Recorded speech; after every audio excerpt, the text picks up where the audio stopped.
सर्वप्रथम सर्वांना माझा नमस्कार। आपण सर्व सहकारी मित्र आहोत। सहकारामध्ये काम करतो म्हटल्यावरती आपण सहकारी मित्र झालो। आज जनकल्याण सहकारी पतसंस्थेचे माननीय अध्यक्ष, संस्थापक आणि कमिटी सदस्य यांनी मला आमंत्रित करून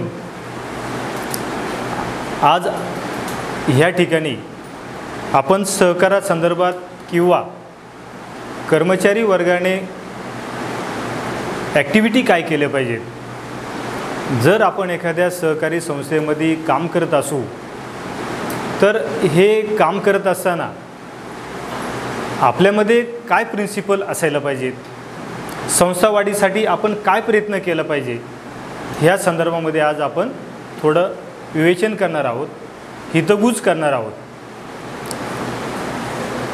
मित्रांनो, सहकार क्षेत्र हे खूप मोठं क्षेत्र आहे। शासनाला उत्पादन वाढीसाठी जर काही विचार केला तर सहकार क्षेत्राचं खूप मोठं असं योगदान आहे। आणि अशा मोठ्या क्षेत्रामध्ये आपण काम करत असताना आपल्या संस्थेची वाढ कशी होईल, आपली संस्था योग्य पद्धतीने योग्य मार्गाने वाटचाल कशी करेल, ह्या संदर्भामध्ये सातत्याने आपण चिंतन केलं पाहिजे। आपल्या व्यवसायामध्ये वृद्धी कशी होईल, आपल्या व्यवसायामध्ये क्वालिटी कशी निर्माण होईल, ह्या संदर्भामध्ये आपण सातत्याने या ठिकाणी प्रयत्न केला पाहिजे, विचार केला पाहिजे। ह्या अनुषंगाने आज आपण ह्या ठिकाणी एक चर्चाक्षेत्र म्हटलं तरी चालेल, व्याख्यान म्हटलं तरी चालेल, अशा पद्धतीने विचार आपण करणार आहोत। एक 10 ते 15 दिवसापूर्वी मी पाटील साहेबांच्या आलेल्या फोनवरून संस्थेला एक प्राथमिक स्वरूपाची भेट दिली आणि प्राथमिक स्वरूपाची भेट दिल्यानंतर साहेबांनी, चेअरमन साहेबांनी जो काही स्टाफ आहे, 2 ब्रँच आणि हेड ऑफिसचा जो स्टाफ आहे, त्या स्टाफ समोर थोडी एक चर्चा झाली आणि त्यावेळेस स्टाफची आणि माझी ओळख झाली। परंतु विषय असा आहे का ह्या ठिकाणी कर्मचारी वर्ग आणि ठेव प्रतिनिधी यांच्या संयुक्तरित्या आपण या ठिकाणी व्याख्यानाचं आयोजन केलं आहे। तर जे काही ठेव प्रतिनिधी आज आहेत, जे 10 दिवसापूर्वी जी कर्मचाऱ्यांबरोबर ओळख झाली, तर त्यांच्याबरोबर ओळख माझी नाही आहे। जे ठेव प्रतिनिधी असतील त्यांनी कृपया करून त्यांचं नाव आणि शाखा एवढं जर सांगितलं तर बरं होईल। भले जागेवरून सांगितलं तरी चालेल। ओके।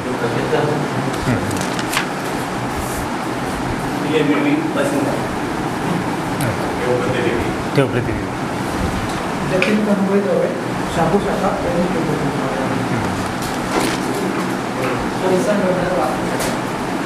वाशिम शाखा। ओके।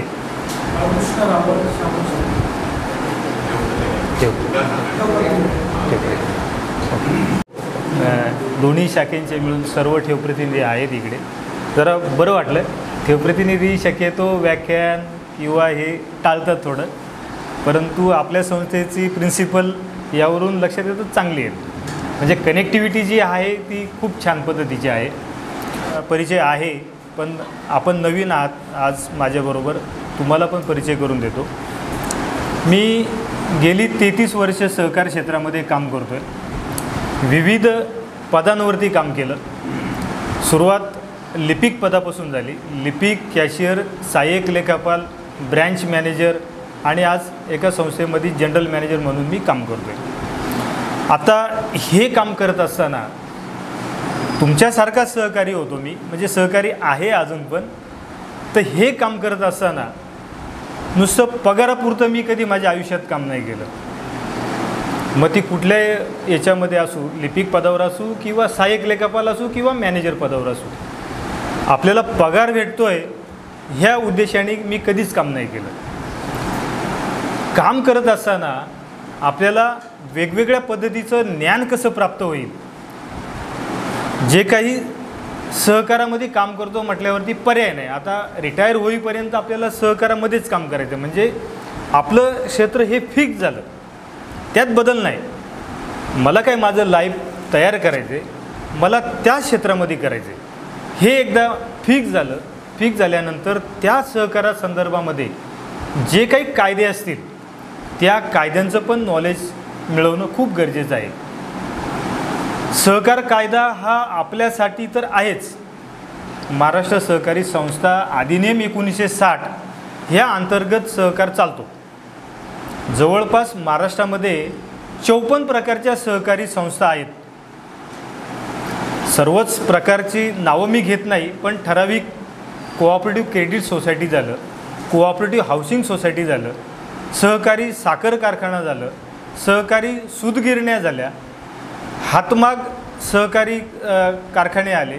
म्हणजे ह्या विविध प्रकारच्या 54 प्रकारच्या सहकारी संस्था आहेत आणि ह्या सर्व सहकारी संस्थांना महाराष्ट्र सहकारी संस्था अधिनियम 1960 लागू आहे. इथपर्यंत क्लिअर?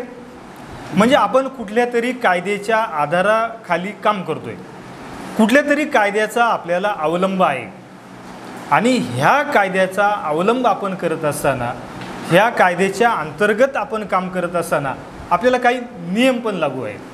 म्हणजे महाराष्ट्र राज्य सहकारी संस्था नियम 1961, 60ला कायदा ओपन झाला आणि 61ला त्याचे नियम तयार करण्यात आले आणि अधिनियम आणि नियम ह्या बंधनाखाली सहकार क्षेत्र चालतं. मग ती आपली संस्था असो किंवा इतर सर्व प्रकारच्या सहकारी संस्था असो. तर ह्या सहकार क्षेत्रामध्ये काम करत असताना जसं मी म्हटलं का मी विविध सहकाराशी संबंधित कायद्यांचा अभ्यास केला, त्याप्रमाणे आपणसुद्धा कर्मचारी वर्गाने जे काही अधिकारी असतील, कर्मचारी असतील, आजचा जो कर्मचारी आहे तो उद्याचा अधिकारी आहे. म्हणजे हे नजर त्याने डोळ्यासमोर ठेवून आपल्याला आपल्या कामाविषयी प्राबल्य कसं तयार करता येईल, आपण त्यामध्ये पारंगत कसं होऊ, याचा प्रत्येक वेळेस त्यांनी चिंतन केलं पाहिजे.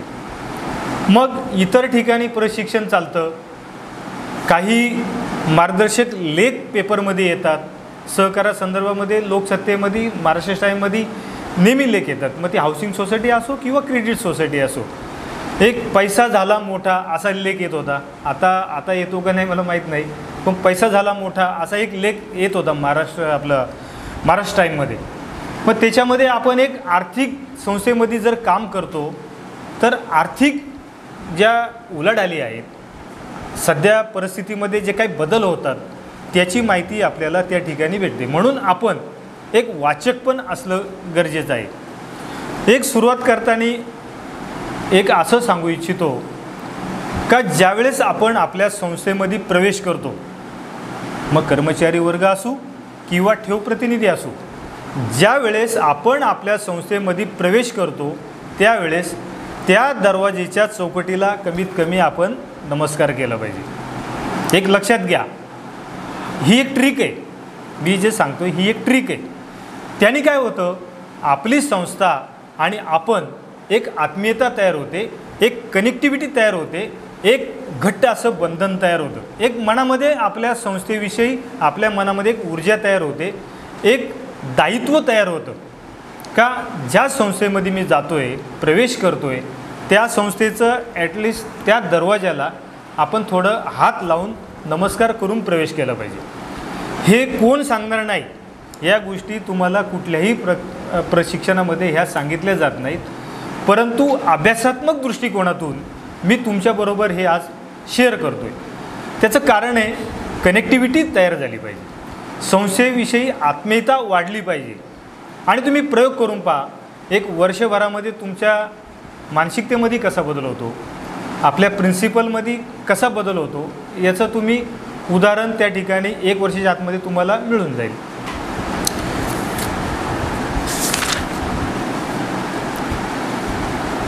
हे सर्व ह्या बाबी आपल्याला पाहत असताना एक लक्षात घेतलं पाहिजे का कोणतीही सहकारी संस्था ज्यावेळेस चालते त्यावेळेस त्या सहकारी संस्थेला कार्यकारी मंडळ असतं.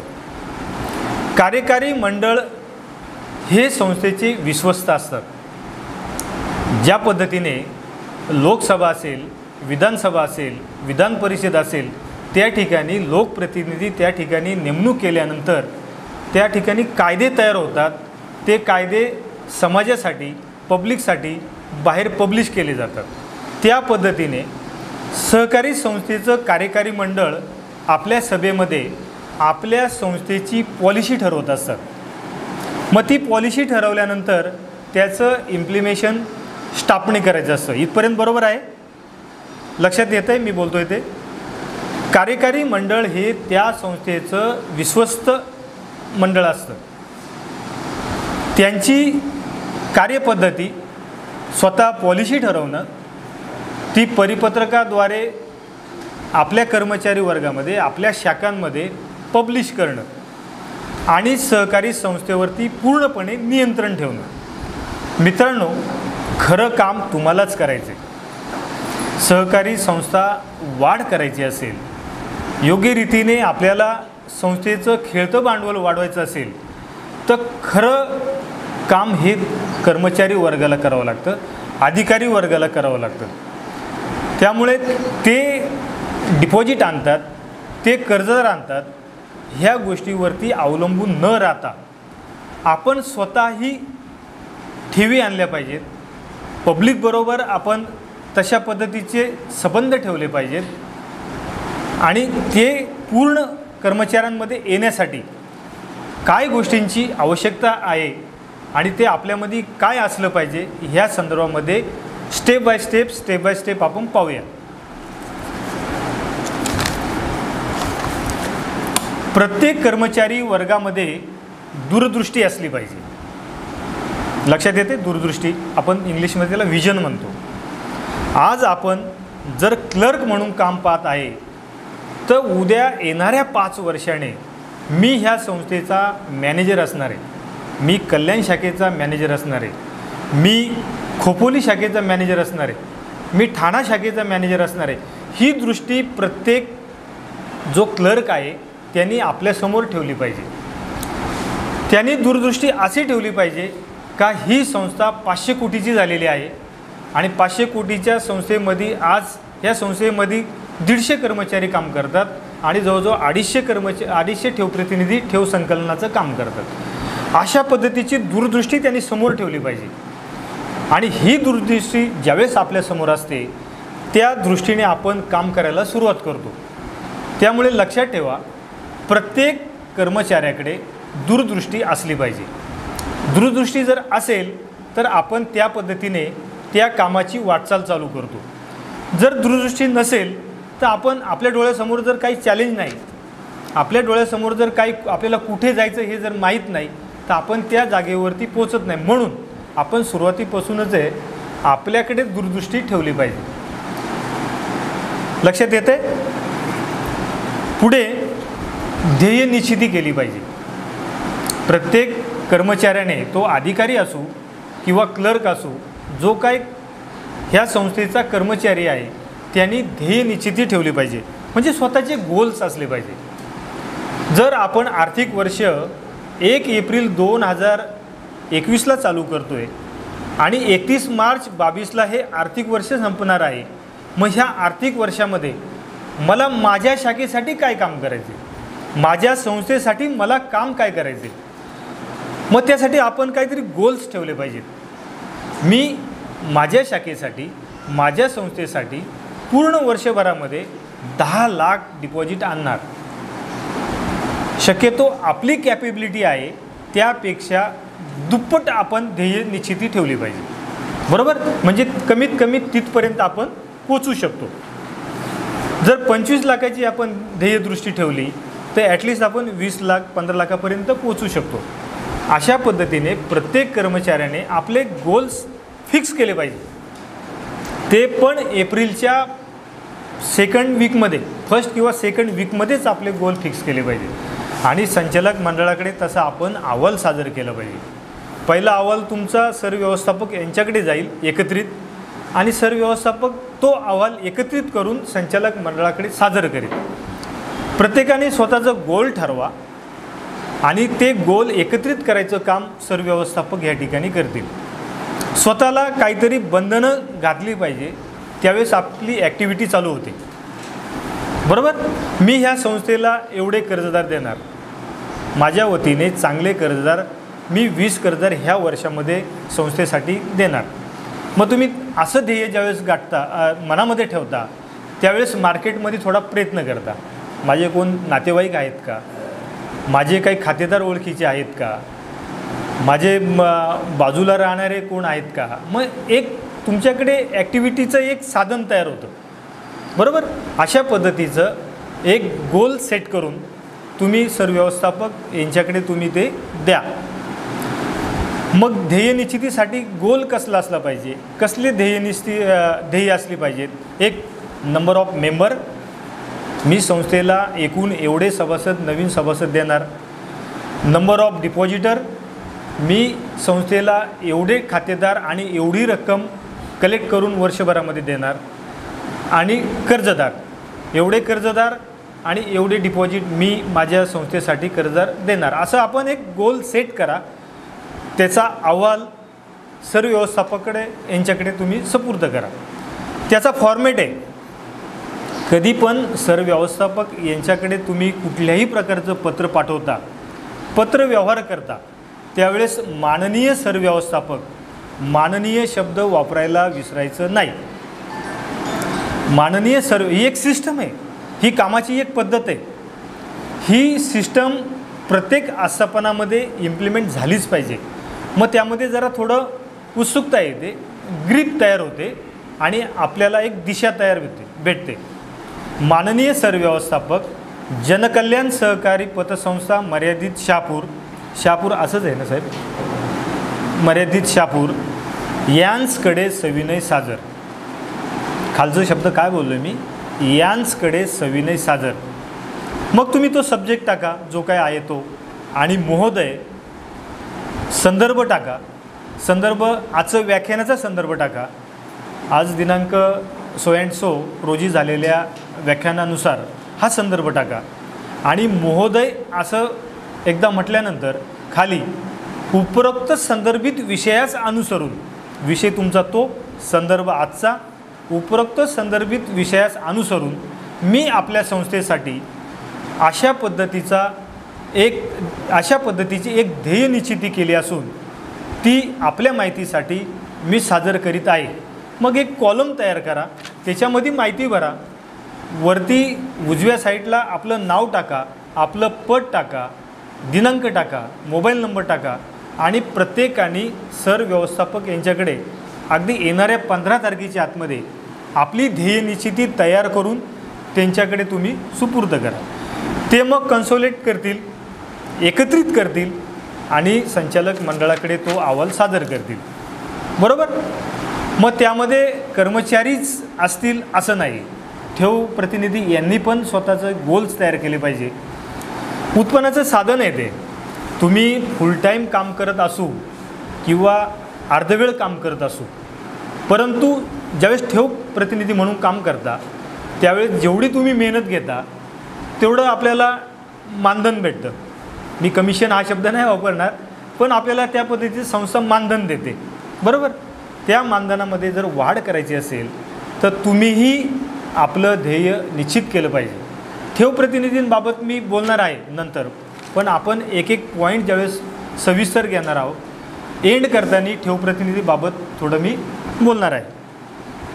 प्रत्येकामध्ये आत्मविश्वास असला पाहिजे, म्हणजे सेल्फ कॉन्फिडन्स. ज्यावेळेस स्टाफ किंवा ठेव प्रतिनिधी संस्थेमध्ये काम करतो त्यावेळेस त्याच्या आतमध्ये आत्मविश्वास असला पाहिजे. मी जे काम करतो आहे ते बरोबर करतो आहे, मी ज्या संस्थेत बसलो आहे ती संस्था मला योग्य मानधन देते, योग्य पगार देते, हे आपल्यामध्ये आत्मविश्वास तसा प्राप्त झाला पाहिजे. कुठल्याही प्रकारे आत्मविश्वासाला डळमळ नाही झाली पाहिजे. ज्या स्टाफमध्ये आत्मविश्वास पूर्ण असतो त्या स्टाफला येणारा ग्राहक हा ओळखत असतो. ज्यावेळेस तुम्ही काउंटरला बसता, फ्रंट लाईनला बसता, बरोबर, काउंटरला बसतो आपण म्हणजे फ्रंट लाईन आली ती, मागे बसून जे काम करतात ती बॅक साईडला काम करतात, पुढे मंजुरी करणं किंवा काय करणं, अर्ज भरणं. पण फ्रंट लाईनला ज्यावेळेस स्टाफ बसतो आणि ग्राहक त्याच्याबरोबर रिॲक्ट होतो, कम्युनिकेशन करतो, त्यावेळेस ग्राहक बरोबर ओळखतो, सभासद बरोबर ओळखतो, पुढे बोलणारी व्यक्ती आत्मविश्वास प्राप्त आहे किंवा नाही. त्यामुळे तुमच्यामध्ये आत्मविश्वास असणं खूप गरजेचं आहे. Self confidence is a must. तुमच्यामध्ये तो असलाच पाहिजे. तो कुठून प्राप्त होतो? तो जमिनीतून उगवतो का, आकाशातून पडतो का? नाही. हे तुम्हाला स्वतःमध्ये इम्प्लिमेंट करावं लागेल. त्यासाठी मी अगोदर सांगितल्याप्रमाणे तुम्ही सहकार क्षेत्रासंदर्भात असलेली पुस्तकं वाचली पाहिजे.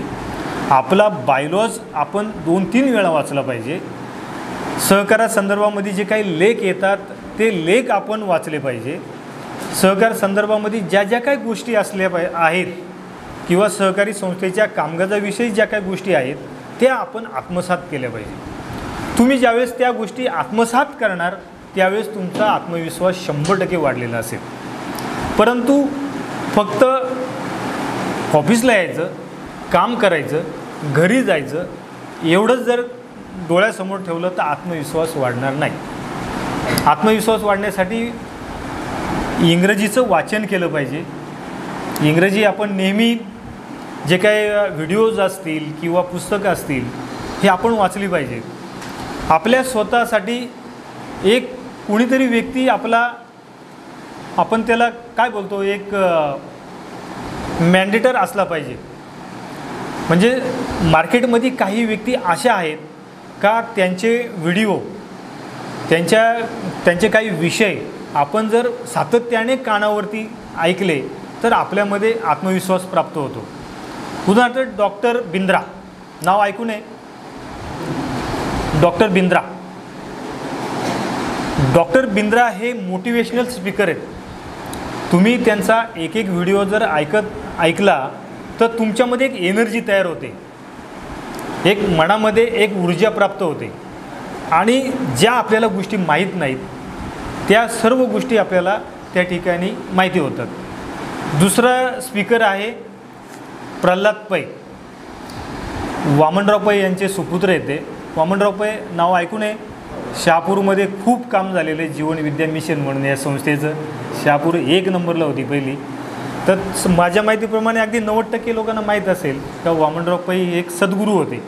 त्यांचा मुलगा जो आहे प्रल्हाद वामनराव पै हे मोटिवेशनल स्पीकर आहेत, बरोबर. त्यांचे पण तुम्ही व्हिडिओ काही ऐका. त्यांची कनेक्टिव्हिटी आपण पॉझिटिव्हली विचार कसे करायचे, नकारात्मक गोष्टी आपल्या मनामधल्या आपण बाजूला कशा करायच्या ह्या संदर्भामध्ये त्यांचे व्हिडिओ आहेत. एक महेश, काय नाव, महेश संदीपालाचं एक आहेत. त्यांचे पण व्हिडिओ तुम्ही मोटिवेशनल, मी हे का सांगतो त्याचं कारण आहे का हे मोटिवेशनल स्पीकर तुम्ही ज्यावेळेस नेहमी त्यांचे व्हिडिओ ऐकता त्यावेळेस तुमच्यामध्ये आत्मविश्वास वाढीला सुरुवात होते. आलं लक्षामध्ये. बाकीच्या मार्केटमधल्या गोष्टी माहिती होतात, काही इतिहासामध्ये जमा झालेल्या स्टोरी ज्या आहेत त्या तुम्हाला माहीत होतात आणि एक तुमच्यामध्ये एक एनर्जी तयार होते, आत्मविश्वास बांधला जातो त्यामध्ये.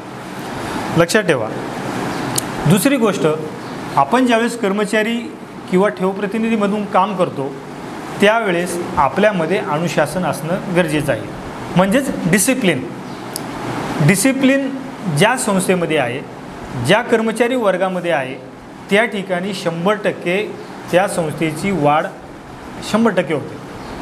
मग डिसिप्लिन संस्थेने काही ठरवले असतील ते आपण इम्प्लिमेंट करणं गरजेचं आहे. म्हणजे योग्य पद्धतीनं स्टाफमध्ये कम्युनिकेशन ठेवणं, योग्य पद्धतीनं ग्राहकाबरोबर बोलणं, योग्य पद्धतीनं आपण टापटीप राहणं, बरोबर, शूज घालणे, शर्टिंग करणे, म्हणजे योग्य पद्धतीनं अनुशासन, ह्या सगळ्या अनुशासनाच्याच बाबी आहेत. आपण टापटीपपणाने राहिलं, टापटीपपणाने बोललं, टापटीपपणाने आपण सगळ्या गोष्टी जर संस्थेमध्ये जर केल्या तर संस्था वाढीसाठी काही कोणीही रोखू शकत नाही. ते संस्थेच्या स्टाफमध्ये असणं गरजेचं आहे. पुढचा भाग आहे चिकाटी. प्रत्येक स्टाफमध्ये एक चिकाटी असली पाहिजे. जे आपण ध्येय निश्चिती करणार आहे त्या ध्येय निश्चितीच्या पूर्ततेसाठी आपल्यामध्ये चिकाटी असणं गरजेचं आहे. जर चिकाटी नसेल आणि ध्येय निश्चिती तुम्ही समोर ठेवली तर त्याचा काही फायदा नाही.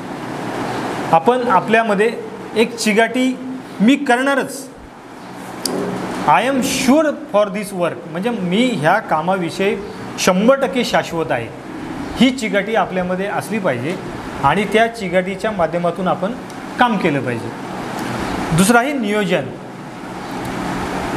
आपण ज्यावेळेस संस्थेमध्ये येता 10 वाजता जर संस्थेचं ऑफिसचं टाईम असेल तर आपण 10 वाजता ऑफिसमध्ये आल्यानंतर आपण आपल्या त्या दिवसाचं नियोजन केलं पाहिजे. मला आज काय करायचं आहे, मी आज संस्थेमध्ये 8 तास आहे, 1 तासाचा ब्रेक जर सोडला तर मला 7 तास संस्थेसाठी काम करायचं आहे. तर आपण अगोदर त्यासाठी प्लॅनिंग केलं पाहिजे. आजच्या दिवसाचं प्लॅनिंग, पूर्ण महिन्याचं प्लॅनिंग, पूर्ण 6 महिन्याचं प्लॅनिंग, पूर्ण वर्षभराचं प्लॅनिंग, पूर्ण 5 वर्षाचं प्लॅनिंग, पूर्ण 25 वर्षाचं प्लॅनिंग, हे प्रत्येकाच्या नजरेसमोर असलं पाहिजे. मी सुरुवात करतो आहे आजच्या दिवसाचं प्लॅनिंग, मंथ एंड 1 महिना होतो आहे, ह्या महिन्याचं प्लॅनिंग. आपलं हाफ इयरली क्लोजिंग होतं बरोबर का, तुमचं क्वार्टरली होतं? हाफ इयरली होतं, म्हणजे 30/9 आणि 31/3. म्हणजे हाफ इयरली पण आपण लक्षात ठेवलं पाहिजे, इयरली ठेवलं पाहिजे. पंचवार्षिक आपली जी महाराष्ट्र शासन आहे किंवा भारत सरकार आहे, पंचवार्षिक योजना तयार होतं बरोबर, तयार करतं. नाव ऐकून आहे तुम्ही, पंचवार्षिक योजना.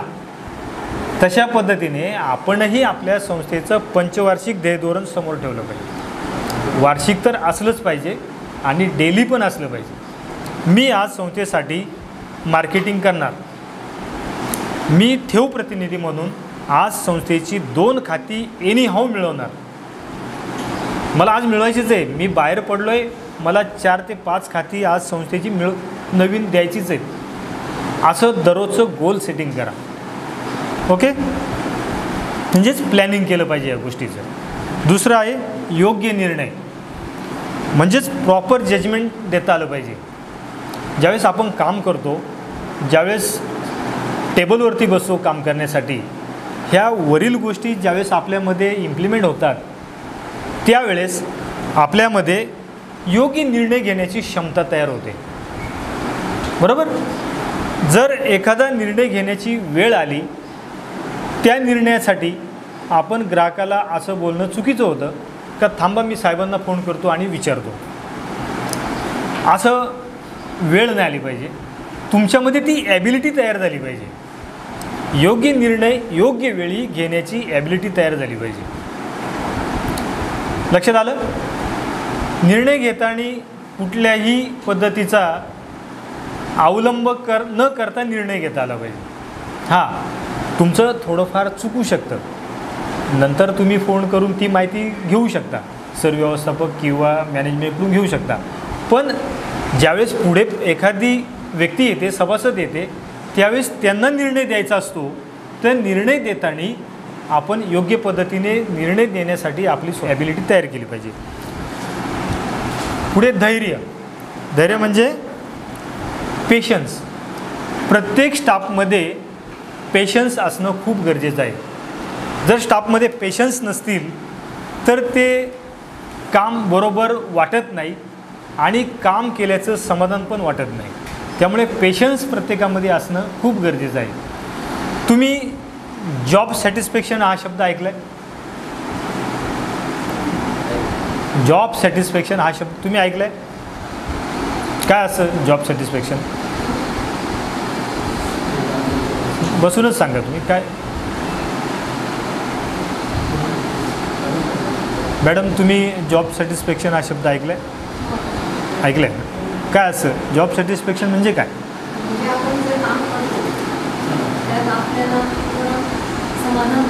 Okay, perfect. याला जॉब सॅटिस्फॅक्शन म्हणतो. म्हणजे आपण दिवसभरामध्ये काम केल्यानंतर आपण घरी जायला निघतो त्यावेळेस आपण आनंदी पाहिजे. अरे वा, मी आज हे काम केलं, मी संस्थेसाठी आज हे काम केलं. त्याच्या मनामध्ये सारखं सारखं सारखं ते ज्यावेळेस बिंबतं त्यावेळेस त्याच्या मनामध्ये एक समाधान प्राप्त होतं आणि समाधान प्राप्त झाल्यानंतर त्याला काम केल्याचा आनंद भेटतो. सहकारी संस्थेसाठी जे काही त्यांनी काम केलं आहे त्याचा त्याला आनंद भेटतो. बरोबर. आपण आपल्या संसारामध्ये फक्त सांसारिक याच्यासाठीच आपण आहोत का? ज्या संस्थेमधून आपल्याला उत्पन्न भेटतं त्या सहकारी संस्थेमध्ये चांगलं काम केल्यानंतर आपल्याला जो आनंद भेटतो आणि आपल्या सांसारिक सुखाचा जो आनंद भेटतो त्याचं संमिश्रण तयार झालं पाहिजे. आणि ते संमिश्रण ज्यावेळेस होतं त्यावेळेस जीवनामध्ये आनंदाचे कारंजे तयार होतात. बरोबर. असू द्या पगार इतर मार्केटप्रमाणे आपल्याला पगार थोडा कमी असू शकतो, 15,000 असू शकतो, 20,000 असू शकतो, 10,000 असू शकतो. परंतु मार्केटच्या हिशोबाने बाहेर जे प्रोफेशनलाइज आहेत त्या पद्धतीने आपण तर नाही. त्याच्यामध्ये ती क्वालिटी आपण आज तयार करतो आहे. आपल्यामध्ये ती क्वालिटी तयार होण्यासाठी आपला प्रयत्न चालला आहे. पण जे काय आहे त्याप्रमाणे आज आपण ॲज इट इज बरोबर आहे. जे काय असेल ते मला माहीत नाही, मी विचारलं नाही पगार किती कोणाचा काय आहे. पण आज जे आपण पगार घेतो आहे, उत्पन्न जे आपल्याला मिळतं ते आजच्या परिस्थितीनुसार बरोबर आहे. मग ते मिळवून त्याच्यातील आनंद आणि आपला घरगुती संसाराचा आनंद याचं संमिश्रण झालं पाहिजे. ज्यावेळेस ते संमिश्रण होईल त्यावेळेस तुम्हाला कुठलाही अभाव जाणवणार नाही, मनामध्ये कुठल्याही प्रकारचा अभाव येणार नाही. एक आनंदाचे कारण जे तुमच्या जीवनामध्ये तयार होतील त्याचं कारण जॉब सॅटिस्फॅक्शन. जॉब आपण करत असताना 8 तास संस्थेमध्ये असतो, आपण घरी 4 तास देतो, सकाळचे 4 तास, संध्याकाळचे 4 तास, बाकी आपल्याला रेस्टसाठी वेळ रात्रीचा जातो. बरोबर. खरी कनेक्टिव्हिटी आपल्या ऑफिसमध्येच आपली जास्त असते. त्यामुळं तिथे जे काम करतो त्याचा आपण आनंद मिळवण्यासाठी आपण ॲक्टिव्हिटी त्या पद्धतीची केली पाहिजे आणि स्वतः आत्मसात त्या गोष्टी केल्या पाहिजे. पुढे आहे जबाबदारी स्वीकारणे, म्हणजे ॲक्सेप्टन्स रिस्पॉन्सिबिलिटी. जबाबदारी स्वीकारायला पण आपण आपली मानसिकता तयार केली पाहिजे. ज्यावेळेस एखादा आज क्लर्क आहे किंवा कॅशियर आहे, ज्यावेळेस आपले मॅनेजर साहेब रजेवर असतात त्यावेळेस आपण आपली जबाबदारी ते कशा पद्धतीनं काम करतात, त्यांची ॲक्टिव्हिटी कशी आहे, ते सभासदांना उत्तरं कशी देतात याचा पण आपण थोडा कानोसा घेऊन आपली स्वतःची पण तयारी ठेवली पाहिजे. ज्यावेळेस काही कामानिमित्त ब्रँच मॅनेजर हे बाहेर जातील, त्यांच्या कामासाठी बाहेर गेल्यानंतर आपल्यामध्ये सुद्धा निर्णय क्षमता असली पाहिजे. बरोबर. क्लर्क असो किंवा कॅशियर असो किंवा अकाउंटंट असो, आपल्याकडे कार्यपद्धती मला माहीत नाही, परंतु इतर ठिकाणी 2 क्लर्क, एक कॅशियर, एक सहाय्यक लेखापाल, एक ब्रँच मॅनेजर अशी सिस्टम असते. परंतु त्या पद्धतीची संस्था वाढ झाल्यानंतर किंवा त्या पद्धतीचा टर्नओव्हर झाल्यानंतर ही सिस्टम प्रत्येक आस्थापनाला लागू आहे. जर ब्रँच मॅनेजर बँकेत गेले असतील, एखादा खातेदार जर आपल्या समोर आला असेल तर त्याला आपण योग्य पद्धतीने उत्तर दिलं पाहिजे. म्हणजे आपण ती जबाबदारी स्वीकारली पाहिजे. त्या खातेदाराला म्हटलं नाही पाहिजे का साहेब बँकेत गेलेत, 10 मिनिट लागतील, प्लीज बसा, असं आपण नाही म्हटलं पाहिजे. त्याबरोबर ॲक्सेप्टन्स चेंजेस, जे काही मार्केटमध्ये नेहमी बदल होत असतात ते बदल आपण स्वीकारले पाहिजेत. आता सहकारी संस्थांसाठी RTGS, NFT ह्या सेवा आल्यात. तुमच्याकडे आहे मला माहीत नाही, आहे का सेवा ही? नाही ना, तुमच्या सॉफ्टवेअरमध्ये आहे का?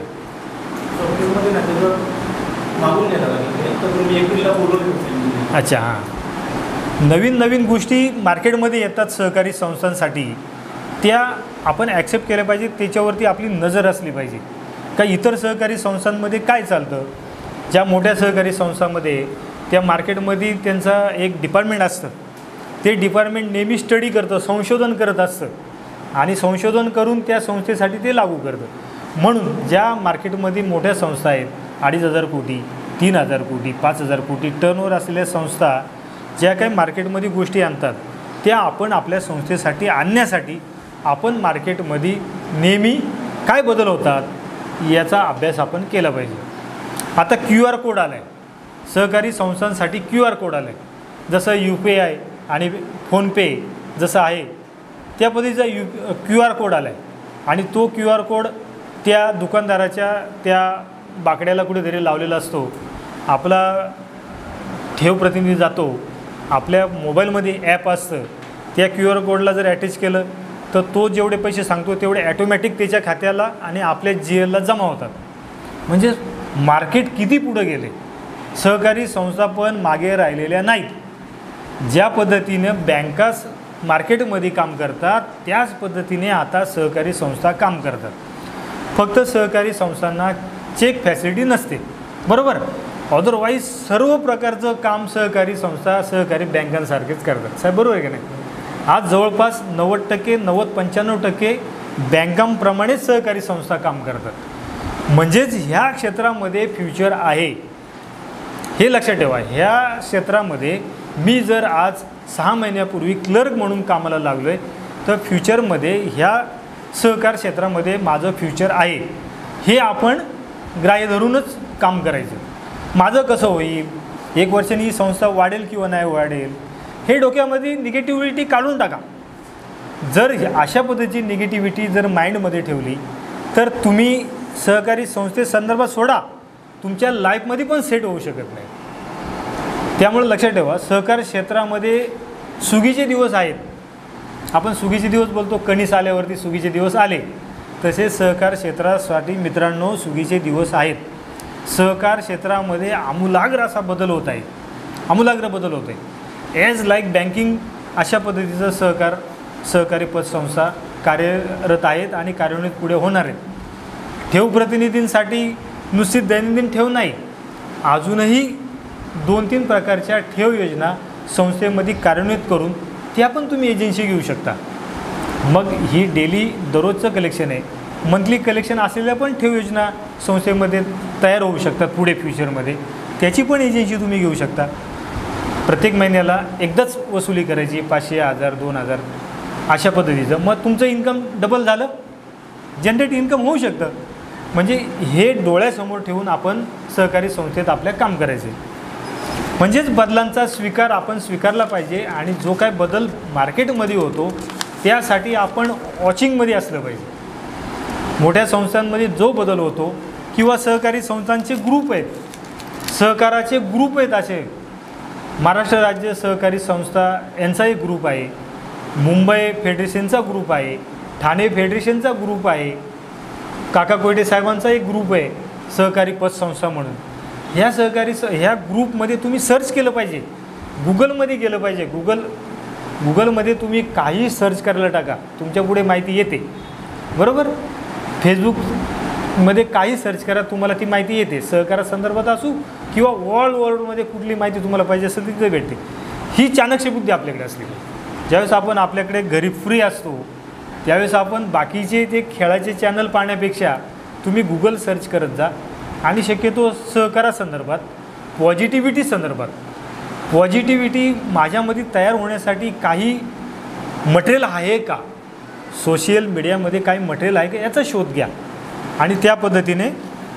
तसेच आपण मार्गदर्शक झालं पाहिजे, आपण प्रशिक्षक झालं पाहिजे.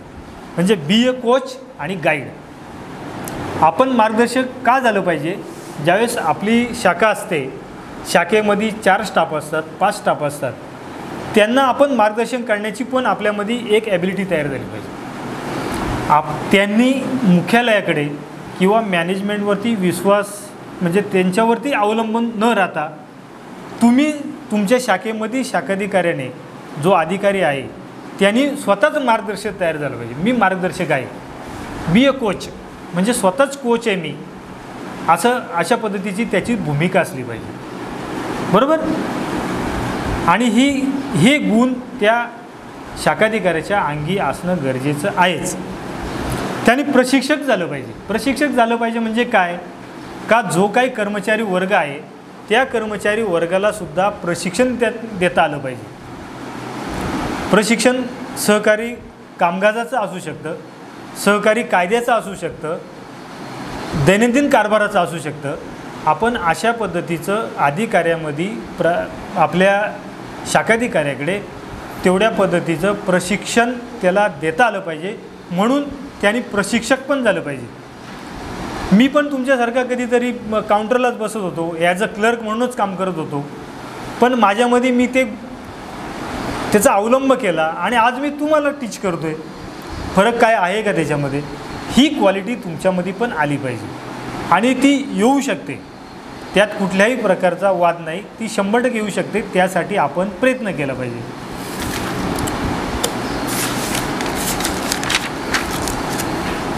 पुढे आकर्षक व्यक्तिमत्व म्हणजे प्लेझिंग पर्सनॅलिटी.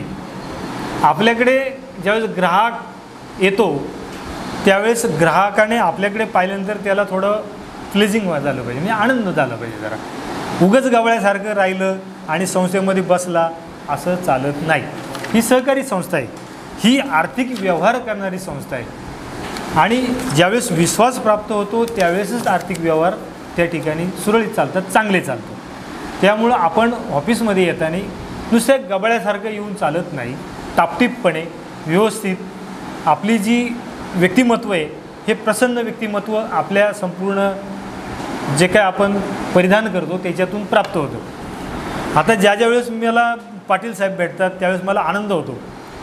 त्याचं कारण आहे त्यांचं व्यक्तिमत्व, त्यांचं राहणीमान हे एकदम सॉलिड आहे. मला आवडतं त्यांचं, म्हणजे एकदम बरं वाटतं त्यांच्याकडे पाहिल्यावरती. म्हणजे असं एक आनंदी व्यक्तिमत्व तयार झालं पाहिजे.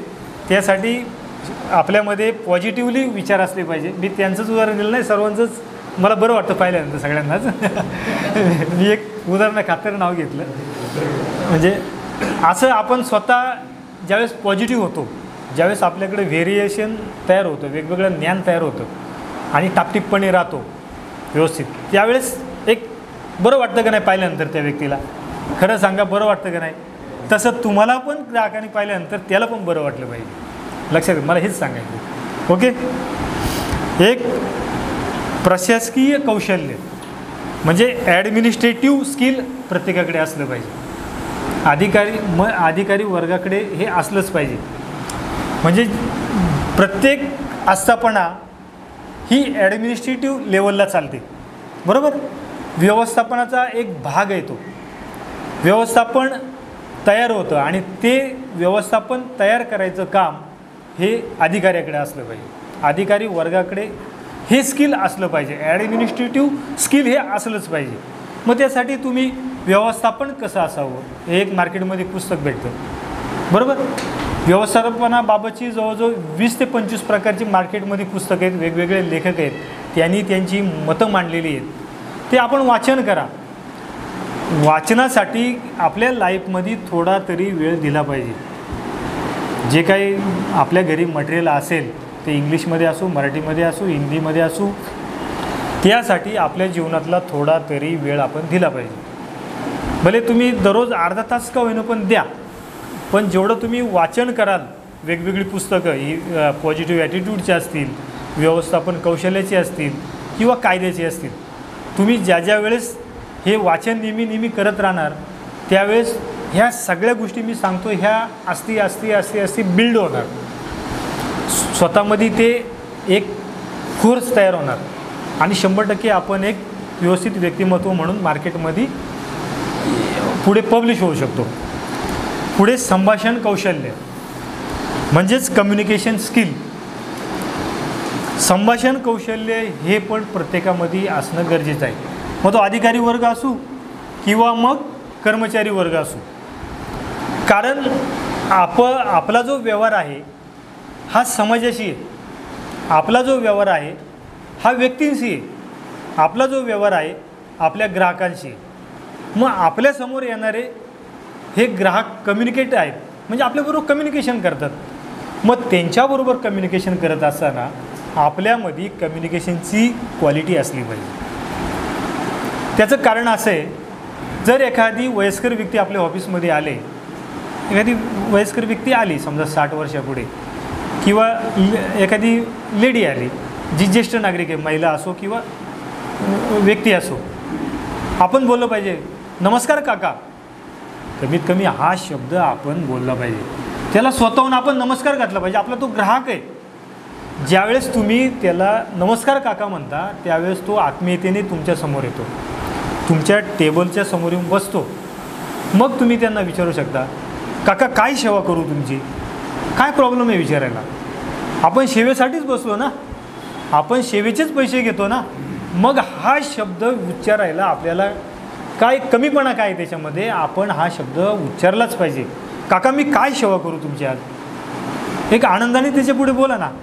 मग तो येणारा ग्राहक आपल्याबरोबर रिॲक्ट होणार. मला 25,000ची FD बनवायची आहे. त्यावेळेस मुदत ठेवचा फॉर्म घ्या, मुदत ठेवचा फॉर्म भरायला त्यांच्या हातामध्ये द्या. मी हे वाक्य बोललो बरोबर आहे? फॉर्म आपण स्वतः भरून घ्या, बरोबर. मी चुकीचं वाक्य बोललो जाणीवपूर्वक. त्यांच्याकडे फॉर्म तुम्ही भरायला देऊ नका, तुम्ही स्वतः फॉर्म भरा. ज्यावेळेस तुम्ही त्या ग्राहकाचा ठेवीचा फॉर्म स्वतःहून भरता, सभासद अर्ज स्वतःहून भरता, असं पुढं कायद्यामध्ये लिहिलं नाही का ग्राहकानेच फॉर्म भरला पाहिजे. किंवा 168 कायदे आहेत सहकार याचे अधिनियमाचे टोटल, आणि 138 नियम आहेत. त्या नियमामध्ये कुठं असं लिहिलेलं असेल तर मला तुम्ही कृपया करून वाक्य ते स्क्रीनशॉट काढून मला पाठवून द्या. असं नाही आहे. आपण त्या ग्राहकाचा फॉर्म स्वतः भरा, आणि तो फॉर्म भरल्यानंतर आपण स्वतः त्याची सही घ्या, आणि स्वतः उठून जो काही अधिकारी असेल, जो काही शाखा व्यवस्थापक असेल, त्यांनी काउंटरला नेऊन द्या. तुम्ही त्या व्यक्तीच्या हातात फॉर्म देऊ नका, ज्या तिकडे FDला ते बनवतील, कॅशियरचे पैसे भरा, मग होऊन जाईल काम. अशी भाषा अजिबात वापरू नका. अशी जर आपण भाषा वापरत असाल तर धोकादायक आहे. ते धोका तुमच्यासाठी पण आहे आणि संस्थेसाठी पण आहे. तुम्ही स्वतः उठा. मॅनेजर कॅबिनमधून उठणं आणि काउंटरला फॉर्म देणं काय कमीपणाचं लक्षण नाही आहे. ते आलं लक्षामध्ये.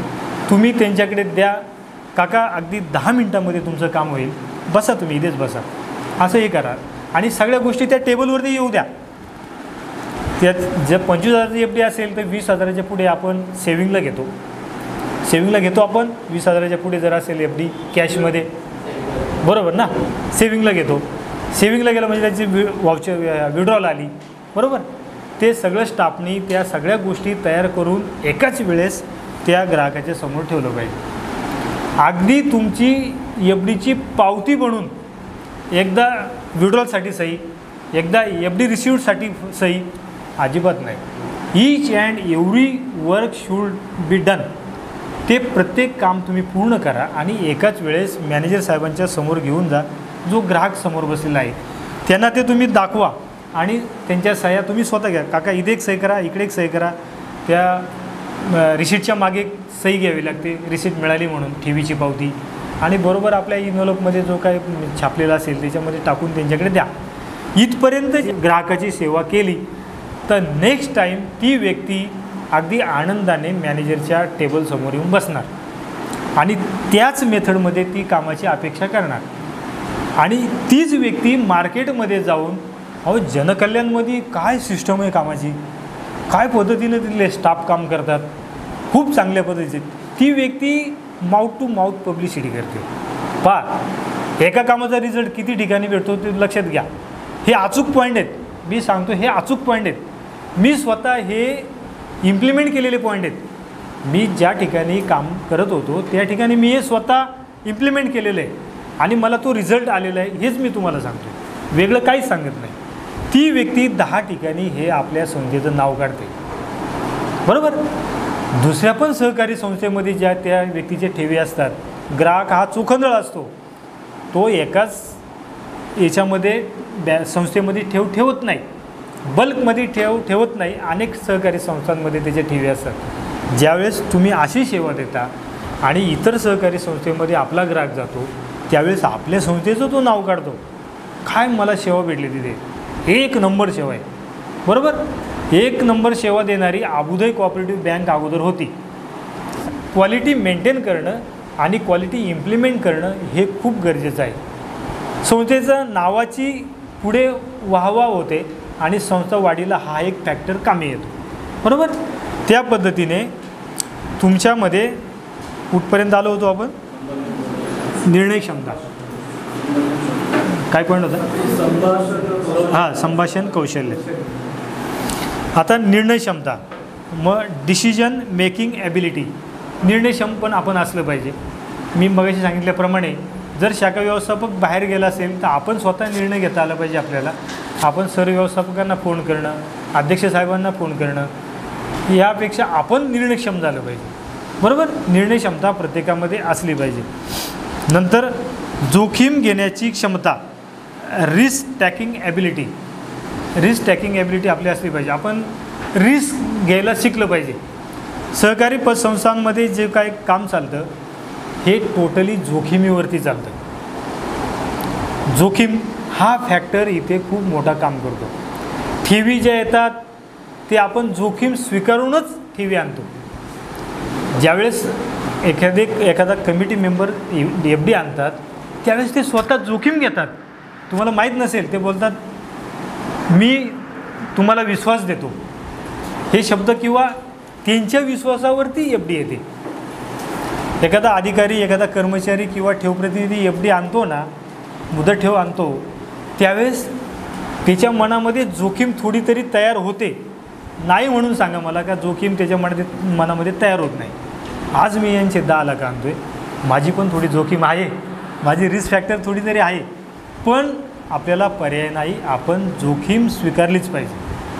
ज्यावेळेस आपण जोखीम स्वीकारायला सुरुवात करू त्यावेळेस आपण FD आणायला पण प्रवृत्त होऊ. कर्ज देतो, आपण जोखीम स्वीकारतो, मान्य. एखादी व्यक्ती आपल्याकडे कर्ज घेते त्यावेळेस आपण जोखीम स्वीकारूनच त्याला कर्ज देतो. बरोबर, म्हणजे जोखीम स्वीकारण्याची सुद्धा मानसिकता त्या स्टाफमध्ये तयार होणं गरजेचं आहे. त्यावेळेस ठेवी पण वाढतील आणि कर्ज वितरण पण वाढेल. पुढे आहे क्रिएटिव्ह, संशोधन आणि प्रेरक. क्रिएटिव्ह म्हणजे काय? आपल्यामध्ये क्रिएटिव्हिटी आली पाहिजे, नवीन नवीन गोष्टी आपल्या सुचल्या पाहिजे. आपण बोलतो ना याचा माइंड क्रिएटिव्ह माइंड आहे. म्हणजे क्रिएटिव्ह माइंड म्हणजे काय? त्याच्या मनामध्ये, त्याच्या अंतर्मनामध्ये काही गोष्टी ॲटोमॅटिकली सुचतात. काहीतरी सुचतं त्याला, तो साहेबांना म्हणतो साहेब आपण असं करूया, साहेब आपण ही व्यवस्था अशी करूया, साहेब हा टेबल इथे बरोबर नाही वाटत, साहेब ही वस्तू ठेवली मला इथे योग्य नाही वाटत. म्हणजे आपल्यामध्ये क्रिएटिव्हिटी तयार झाली पाहिजे. बरोबर, आपल्यामध्ये ती भूमिका तयार झाली पाहिजे. आणि ह्या सगळ्या गोष्टी, क्रिएटिव्हिटी ह्या गोष्टी कधी तयार होतात? आपण वाचन म्हणा किंवा ह्या अगोदर सांगितलेल्या गोष्टी ज्यावेळेस आपण करतो त्यावेळेस क्रिएटिव्हिटी तयार होते. दुसरं इनोव्हेशन. इनोव्हेशन हे कुठून तयार होतं? ज्यावेळेस मार्केटमध्ये तुमची दृष्टी जाते, तुमची पाहण्याची दृष्टी मार्केटमध्ये वॉचिंग रूपाने असते, त्यावेळेस इनोव्हेटिव्ह माणूस होतो. इनोव्हेशन असावं असं त्याला वाटतं. आणि तसंही प्रत्येक माणसाला त्याच्या जीवनामध्ये जीवन जगत असताना इनोव्हेटिव्ह राहणं त्याला खूप बरं वाटतं. आपल्याला वाटतं का नाही प्रत्येकाला? आज मी आहे, माझी बायको आहे, मला 2 मुलं असली पाहिजे, मला नातू असलं पाहिजे, मला नात असली पाहिजे, मला पणती असली पाहिजे. म्हणजे त्याच्यामध्ये इनोव्हेटिव्ह म्हणजे सारखं सातत्याने बदल व्हावा असं मनुष्य प्राण्याला पण वाटतं. हे झालं सांसारिक जीवनासाठी. तसंच संस्थेच्या बाबतीतसुद्धा आपण इनोव्हेटिव्ह राहिलं पाहिजे. नवीन गोष्टी आपण इम्प्लिमेंट केल्या पाहिजेत, मार्केटमधून उचलल्या पाहिजेत. आपल्या सहव्यवस्थापक त्यांच्याकडे आपण रिपोर्टिंग करून त्या कळवल्या पाहिजे. ओके. दुसरं समस्या सोडवण्याचे कौशल्य म्हणजे प्रॉब्लेम सॉल्विंग स्किल. अगोदर आता सांगितलं त्याप्रमाणे सुद्धा जे काय प्रॉब्लेम येईल शाखेमध्ये तो आपण सॉल्व करण्याची आपली कॅपेबिलिटी ठेवली पाहिजे. पुढे आहे लवचिक आणि अनुकूलता म्हणजे फ्लेक्झिबिलिटी आणि ॲडॉप्टेबिलिटी. फ्लेक्झिबिलिटी हे का सांगतो का काही संस्थांमध्ये मी स्वतः अभ्यास केला आहे. काही संस्थांमध्ये मी स्वतः मला ज्यावेळेस बोलवलं जातं त्यावेळेस मी जातो, त्यावेळेस मी स्टाफला पाहतो अजिबात फ्लेक्झिबल नसतात. उगाच रूढ असा बसेल असो असा. अरे ही काय पद्धत आहे का? काय तू आनंदाने राहा ना, जरा फ्लेक्झिबल राहा ना. काय फरक काय प्रॉब्लेम काय आहे? काय जरी काउंटरला जरी नजर फिरवली तर त्याची एकदम बसण्याची स्टाईल हे ते एकदम वेगळी असते. त्यांनी सगळ्यांबरोबर तुम्ही कम्युनिकेशन चांगलं ठेवा. फ्लेक्झिबल राहणं म्हणजे काय? फ्लेक्झिबल राहणं म्हणजे सर्वांबरोबर मिळतं जुळतं राहणं. बरोबर, मी बरोबर बोलतो आहे मॅडम? बरोबर आहे. सर्वांबरोबर मिळतं जुळतं राहणं, सर्वांबरोबर प्रत्येकाला नमस्कार करणं, प्रत्येकाला एकमेकाबरोबर ती कम्युनिकेट होणं. काही संस्थांमध्ये हा स्टाफ याच्याबरोबर बोलत नाही, तो स्टाफ बोलत नाही, याचं आणि त्याचं भांडण झालं आहे, साहेब याची बदली करा, या दोघांचं जमत नाही. ह्या गोष्टी नाही झाल्या पाहिजे. आपण फ्लेक्झिबल राहिलं पाहिजे. आपण सहकारामध्ये काम करतो म्हटल्यावरती आपल्याकडे ते असलं पाहिजे. काही गोष्टी सोडून द्या ना. एखादी गोष्ट एखाद्या व्यक्तीची आवडत नसेल तर अवॉइड करा, सोडून द्या. ती गोष्ट तुम्ही इम्प्लिमेंट करूच नका. पण त्याच्याबरोबर तुम्हाला कम्युनिकेट कसं राहता येईल याचा प्रयत्न करणं गरजेचं आहे. अनुकूलता म्हणजे ॲडॉप्टेबिलिटी ॲडॉप्ट करायला शिकलं पाहिजे. ज्या चांगल्या गोष्टी आहेत त्या तुम्ही ॲडॉप्ट करा, स्वीकारा.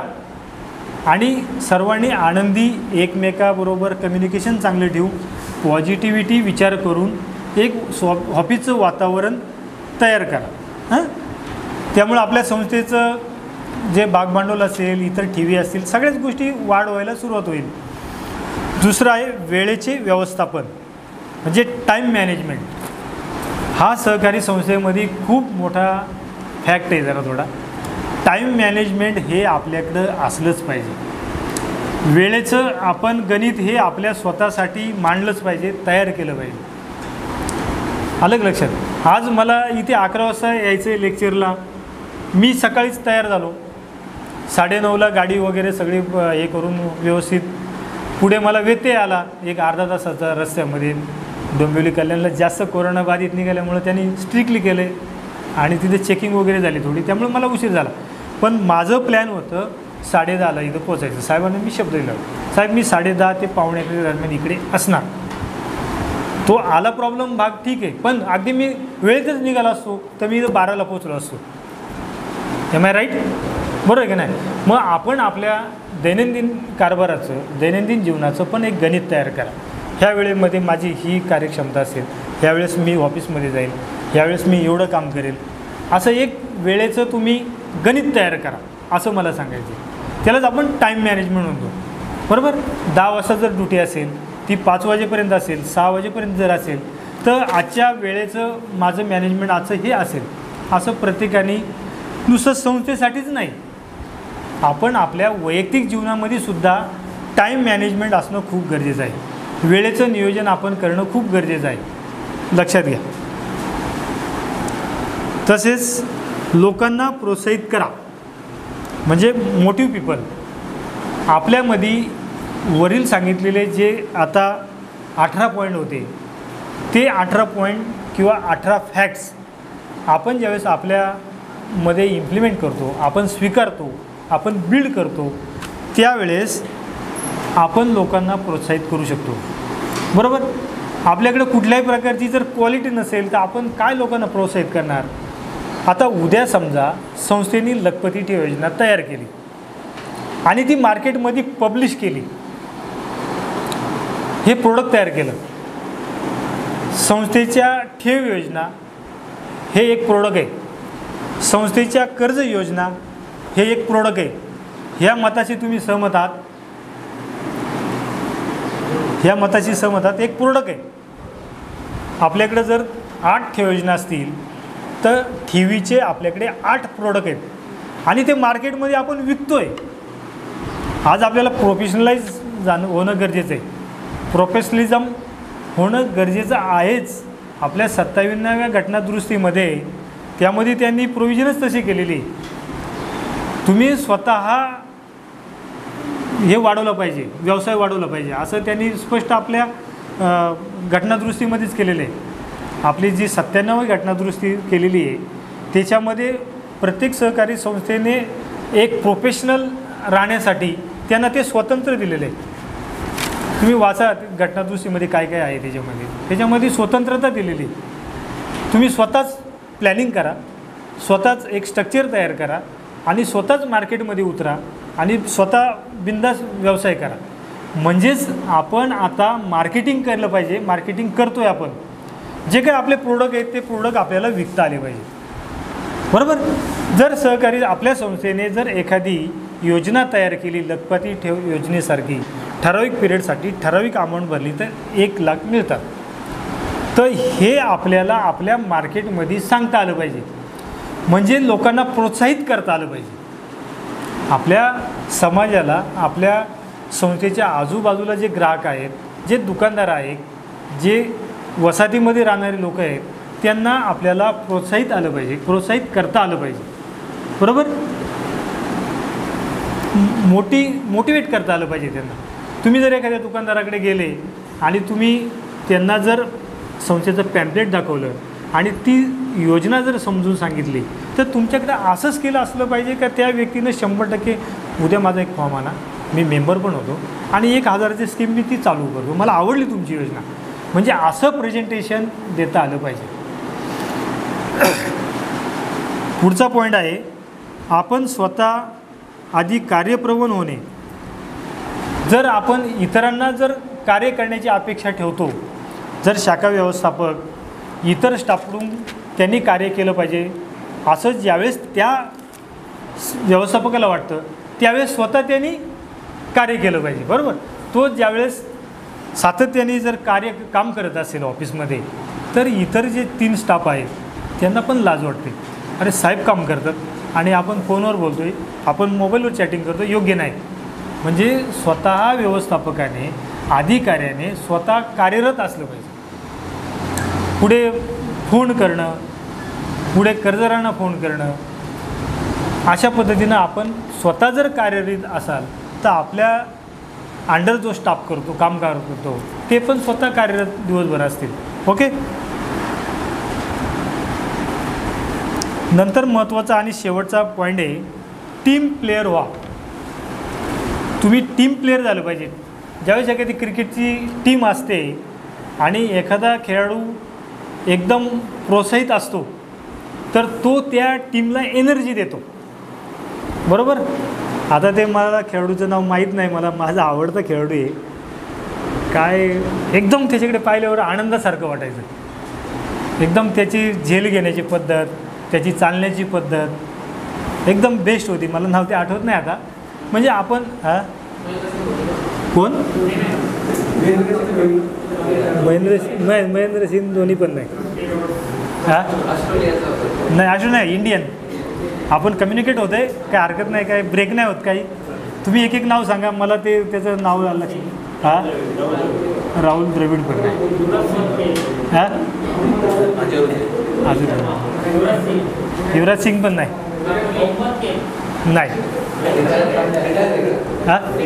रिटायर, आता जस्ट रिटायर झालं. कोण? सुरेश रैना. येस, सुरेश रैना जर तुम्ही पाहिला ग्राउंडमध्ये, तो विचार करा, तो पॅशनने क्रिकेट खेळत होता साहेब, बरोबर. तो स्वतःचं पॅशन यूज करत होता त्या ठिकाणी, त्याचं ते सगळ्यांबरोबर आणि खूप चांगल्या पद्धतीनं त्यांनी ते स्किल वापरलं त्याच्या खेळामध्ये.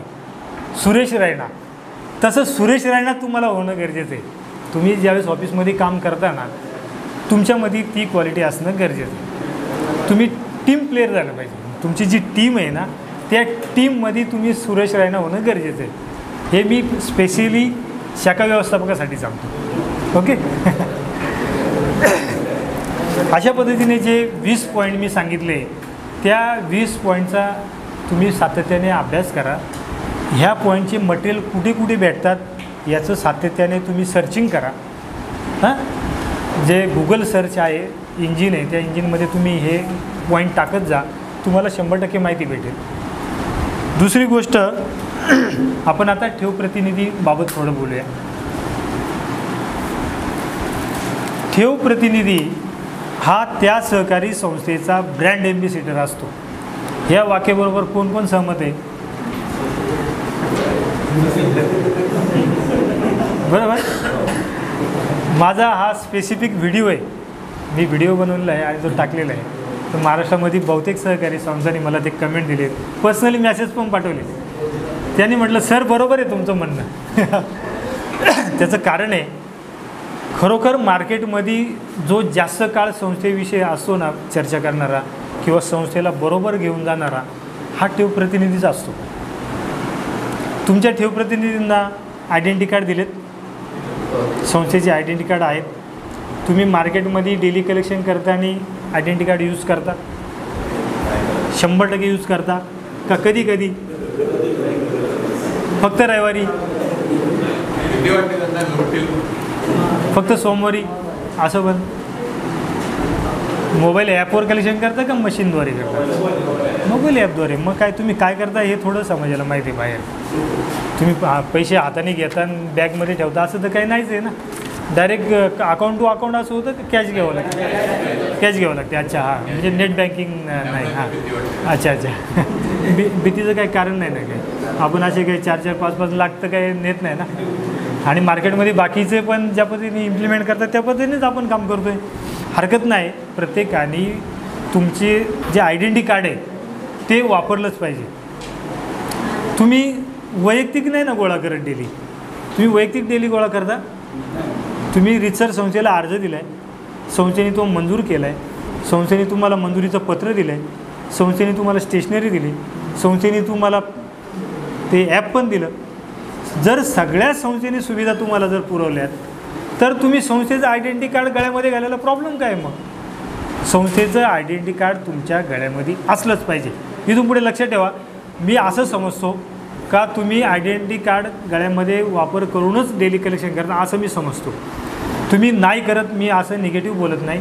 करत नसाल तर कृपया करून ते आयडेंटिटी कार्ड तुमच्या गळ्यामध्ये असू दे. दुसरी गोष्ट, तुमच्या बॅगमध्ये संस्थेचा मागील वर्षाचा अहवाल असणं गरजेचं आहे. संस्थेचा अहवाल तुमच्या बॅगमध्ये असलाच पाहिजे. आता जर 2021 चालू आहे तर 31 मार्च 2020चा अहवाल तुमच्या बॅगमध्ये असला पाहिजे. तिसरी गोष्ट, तुमच्या बॅगमध्ये संस्थेचं पॅम्पलेट असलं पाहिजे. बरोबर? आज नाही माझ्याकडे पॅम्पलेट असं नाही. जर एखादा आर्मी ज्यावेळेस वॉन्ड्रीवर जातो तर तो सगळे वस्तू सगळ्या स्वतःला तयार करूनच जातो ना लढायला. का तो स्टेनगन तिथं ऑफिसमध्ये ठेवतो मग जातो याला? असं नाही ना. तुम्ही मार्केटमध्ये संस्थेच्या कामासाठी जाता. ह्या सगळे फॅक्ट तुमच्याकडे असल्या पाहिजे. ह्या वस्तू सगळ्या तुमच्याकडं असल्याच पाहिजे. बरोबर? दुसरं, तुमच्याकडे कर्जाचा चार्ट असला पाहिजे. कर्जाचा चार्ट असला पाहिजे. प्रत्येक सहकारी संस्था कर्जाचा EMIचा चार्ट तयार करते. बरोबर? जर 1 लाख कर्ज घेतलं तर त्याला एवढा हप्ता आहे, 2 लाख कर्ज घेतलं तर एवढा हप्ता आहे, एवढा पिरियड आहे, एवढा व्याजदर आहे. ह्या फॉर्मॅटमध्ये माहिती जर संस्थेकडे असेल ती तुमच्याकडे असली पाहिजे. आणि नसतील तर मी साहेबांना रिक्वेस्ट करीन का अशी पद्धतीची माहिती आपण ठेवप्रतिनिधींकडे द्या. बरोबर? कर्जाचा प्रकार, कर्जाचा व्याजदर, कर्जाचा कालावधी आणि 1 लाखासाठी येतो तो हप्ता. जर 1 लाखाचा हप्ता दिला, त्याने तुम्हाला 10 लाखाची माहिती जर विचारली तर 10 गुणिले 1 महिन्याचा हप्ता, याचा हप्ता 1 लाखाचा. बरोबर? पूर्ण अगदी स्ट्रक्चरच नेऊन त्याच्यासमोर हे करायची गरज नाही. ब्रीफली माहिती देता आली पाहिजे, पण अचूक देता आली पाहिजे. ते पण तुम्ही तुमच्या बॅगमध्ये ठेवा. आणि संस्थेविषयी नेहमी पॉझिटिव्ह विचार करा. अलग लक्षामध्ये, ज्यावेळेस तुम्ही संस्थेविषयी पॉझिटिव्ह विचार करणार त्यावेळेस तुम्हाला संस्थेसाठी तुम्हाला ग्राहक मिळणार. 100% तुम्हाला ग्राहक मिळणार. तुमच्या मानधनामध्ये ही 100% वाढ मिळणार. आता ते लेखा दृष्टिकोनातून कमिशन हा शब्द वापरला. मला कमिशन शब्दच आवडत नाही. मी मगाशी बोललो. एक प्रतिनिधी ठेव संकलन मानधन असा शब्द वापरला पाहिजे असं मी प्रत्येक सहकारी संस्थेला. कमिशन कुठं दिलं जातं? कमिशन इथं कमिशनचा भाग येत नाही, पण तो शब्द चुकीचाच वापरतो आपण. तो न वापरता तिथे साहेबांना विनंती करतो का तिथं ठेव प्रतिनिधी संकलन मानधन हा शब्द तुम्ही नफातोटा पत्रकामध्ये वापरला तर योग्य राहील जरा थोडा. म्हणजे त्या व्यक्तीला पण तशी एक तयार होईल मानसिकता. आणि नेहमी आपण ज्यावेळेस मार्केटमध्ये उतरतो आणि आपल्याकडे जर 20 ग्राहक असतील तर एक टॅग सांगतो मी तुम्हाला का ग्राहक कसा मिळवायचा. तुमच्याकडे जर 20 ग्राहक असतील तर 20 ग्राहकला तुम्ही असं सांगितलं पाहिजे ग्राहकाला द्या का साहेब मला ह्या महिन्यामध्ये तुम्ही 3 खाती द्या. एका ग्राहकाला सांगायचं फक्त साहेब तुमच्याकडून अपेक्षा मला 3 खात्यांची आहे.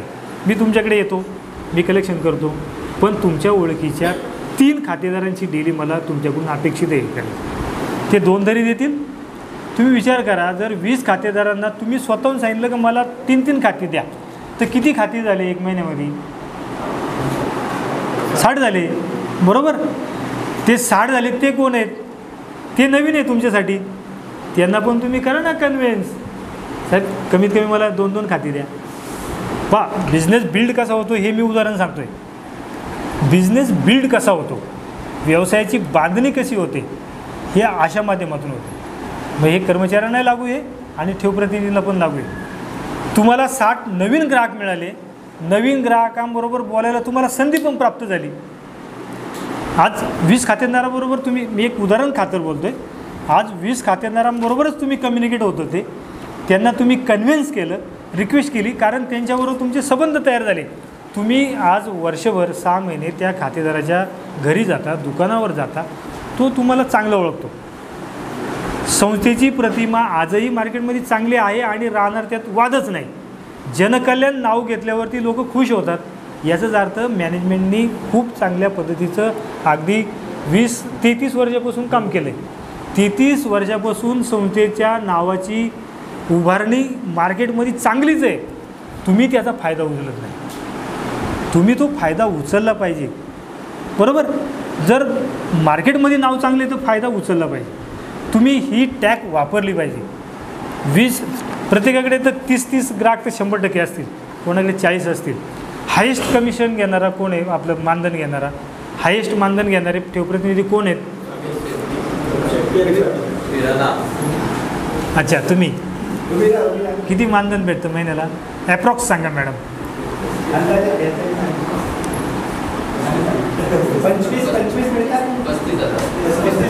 35,000. त्यांच्यासाठी टाळ्या वाजवा, खरंच टाळ्या वाजवा. एक महिला ठेवप्रतिनिधी आहेत, त्यांचे घरातले म्हणजे स्टाफ पण आहे. अच्छा, हां, okay okay okay okay okay आलं लक्षात, गणित लक्षात आलं. त्याच त्यांच्या नावावर प्रतिनिधित्व आहे, ते आता 100% मदत करत असतील. 100% मला खात्री आहे ना. मी ठेवप्रतिनिधी जॉईंटली काम करणारे पाहिले. मी एका संस्थेमध्ये महिन्याला 65,000 मानधन घेणारा ठेवप्रतिनिधी पाहिला आहे. किती? 65,000. त्या जनरल मॅनेजरला साहेब पगार नाही तेवढा. जनरल मॅनेजरला 55,000 पगार आणि ठेवप्रतिनिधी ते पण एक नाही, 2 प्रतिनिधी 65,000 महिन्याला मानधन घेतात. म्हणजे ते किती काम करत असतील. मला त्याला पाहण्याची इच्छा झाली. मी एक 4 वर्षापूर्वीची गोष्ट सांगतो. मला ते ठेवप्रतिनिधीला पाहायची इच्छा झाली का हा ठेवप्रतिनिधी कसं काम करतो, नक्की काय, हा काय उंचीला जास्त आहे का तगडा आहे का काय, मला पाहायचं आहे. मी त्याला भेटलो. एक मशीन इकडे, एक मशीन इकडे, एक मशीन तिकडे. अरे म्हटलं कसं शक्य आहे. मग मला त्याने सांगितलं, एक मुलाच्या नावावर एजन्सी, एक वाईफच्या नावावर एजन्सी, एक माझ्या नावावर एजन्सी. हे तिघेही मला मदत करतात. आज मी ज्या एरियामध्ये आलो आहे ना, कल्याणपूर्वला मी आलो आहे ना, ह्या समजा विजयनगरला, विजयनगरमध्ये मी माझे ग्राहक जे आहेत ना सगळे, त्यांचे मी एकटाच कलेक्शन करतो. पण विजयनगर सोडलं का ह्या मशीन मी घरी गेल्यावरती एक नंतर प्रत्येकाला देऊन टाकतो 2. मी माझे एकच स्वतंत्र वापरतो. ते त्यांचं कलेक्शन करतात, मी माझं कलेक्शन करतो. पण त्याला पाहिल्यानंतर आणि म्हटलं एवढी उत्सुकता आहे संस्थेविषयी एवढं आत्मीयता आहे या व्यक्तीकडे. मग त्याचं जे बोलणं मी ऐकलं, त्याला विचारलं तुमच्याकडे आता काय मटेरियल आहे संस्थेचं, तर त्याच्याकडे साहेब अहवाल होता, माहितीपत्रक पण होतं. मग मी तिथं कैचित पकडलं, अरे हे सांगितलं पाहिजे लोकांना, हा असं काम करतो आहे हे पब्लिकला सांगितलं पाहिजे, म्हणून मी तुम्हाला हे सगळं सांगितलं. हा लक्षामध्ये म्हणजे 65,000 तो काय लोकांनी त्याला बोलून घेतलं का, या हो तुम्ही एजन्सी करता, इकडे या, आमचं 100चं अकाउंट करा, असं झालं. असं मार्केटमध्ये कधी होतं? रिअर होतं, एखादा टक्का होतं. बाजूकडे गेलो, बाजूवाल्याकडे तो म्हणतो आमचं पण नाही, हे रिअर 1% होतं. पण तुम्हाला मार्केटमध्ये जाऊन स्वतः कम्युनिकेट व्हावं लागतं आणि कन्व्हिन्स करावं लागतं. बरोबर?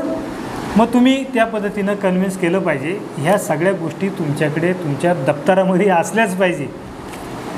कुठला ग्राहक कधी तुम्हाला प्रश्न विचारेल, नो गॅरंटी. वेगवेगळ्या विचाराचे, वेगवेगळ्या स्वभावाची मार्केटमध्ये माणसं असतात. ज्यावेळेस एकापेक्षा अनेक व्यक्ती एकत्र येतात त्यावेळेस प्रत्येकाची विचाराची क्षमता वेगळी राहते, विचार करण्याची पद्धत वेगळी राहते. तुम्ही एकापेक्षा जास्त ग्राहकांसमोर जाता त्यावेळेस प्रत्येकाची माइंडसेट वेगळी राहते. तो कुठलीही उगली टाकू शकतो, कधीही व्हाईट बॉल टाकू शकतो, कधीही नो बॉल टाकू शकतो. पण तुमच्याकडे ते सगळं असलं पाहिजे. हे मटेरियल असलं पाहिजे, त्याला लगेच सांगता आलं पाहिजे तुमच्या संस्थेचा गेल्या वर्षाचा टर्नओव्हर किती आहे. तुमचा पार्ट नसेल, तुम्हाला माहीत नसेल, तुम्ही सांगणार काय, नाही सांगता येणार. तुम्ही लगेच अहवाल काढला पाहिजे, साहेब आमचा 31 मार्च 2020चा संमिश्र व्यवसाय 46 कोटी होता आणि आमचा खेळते भांडवल आता सध्या आमचं एवढं आहे. पटकन सांगता आलं पाहिजे. संस्थेची किती प्रॉपर्टी आहे, तुमच्या संस्थेच्या शाखा स्वमालकीच्या आहेत का, ठेव प्रतिनिधीला माहितीच असलं पाहिजे. आमचं हेड ऑफिस स्वमालकीचं आहे, आमची शहापूरची शाखा स्वमालकीची आहे, आमची वाशिमची शाखा स्वमालकीची आहे, हे पटकन सांगता आलं पाहिजे.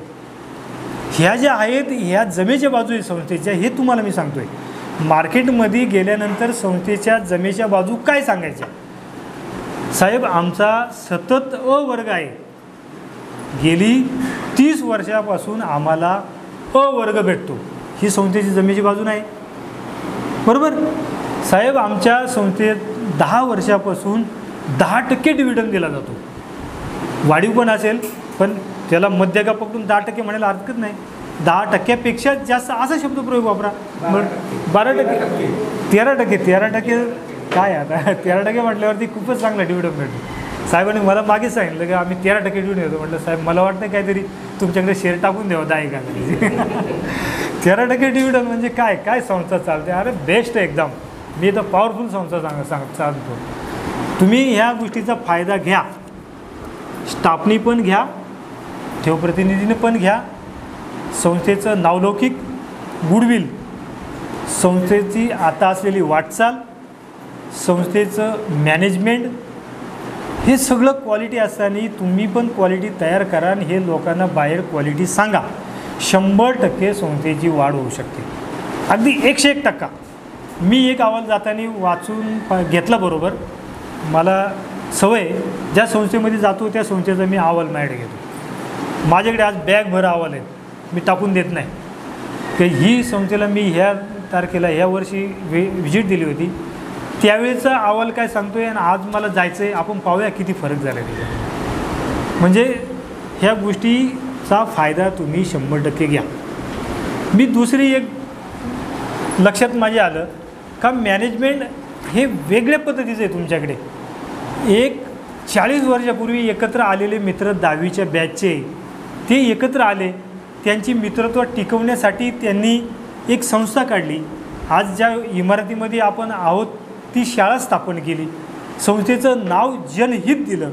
किती बेस्ट नाव आहे एकदम, जनहित. आपण कशासाठी येतो कामाला, जनहितासाठी येतो, जनहितासाठीच आपण काम करतो ना. म्हणजे संस्थेसाठी करतो, पण आपल्या मनाच्या कुठेतरी गाभाऱ्यामध्ये सभासद किंवा जो ग्राहक आहे किंवा जो जनता आहे, जनताची कुठेतरी हित आपण जोपासलं पाहिजे, त्यासाठी आपण काम करतो आहे, हे आपण आपल्या मनामध्ये नेहमी ठेवायचं.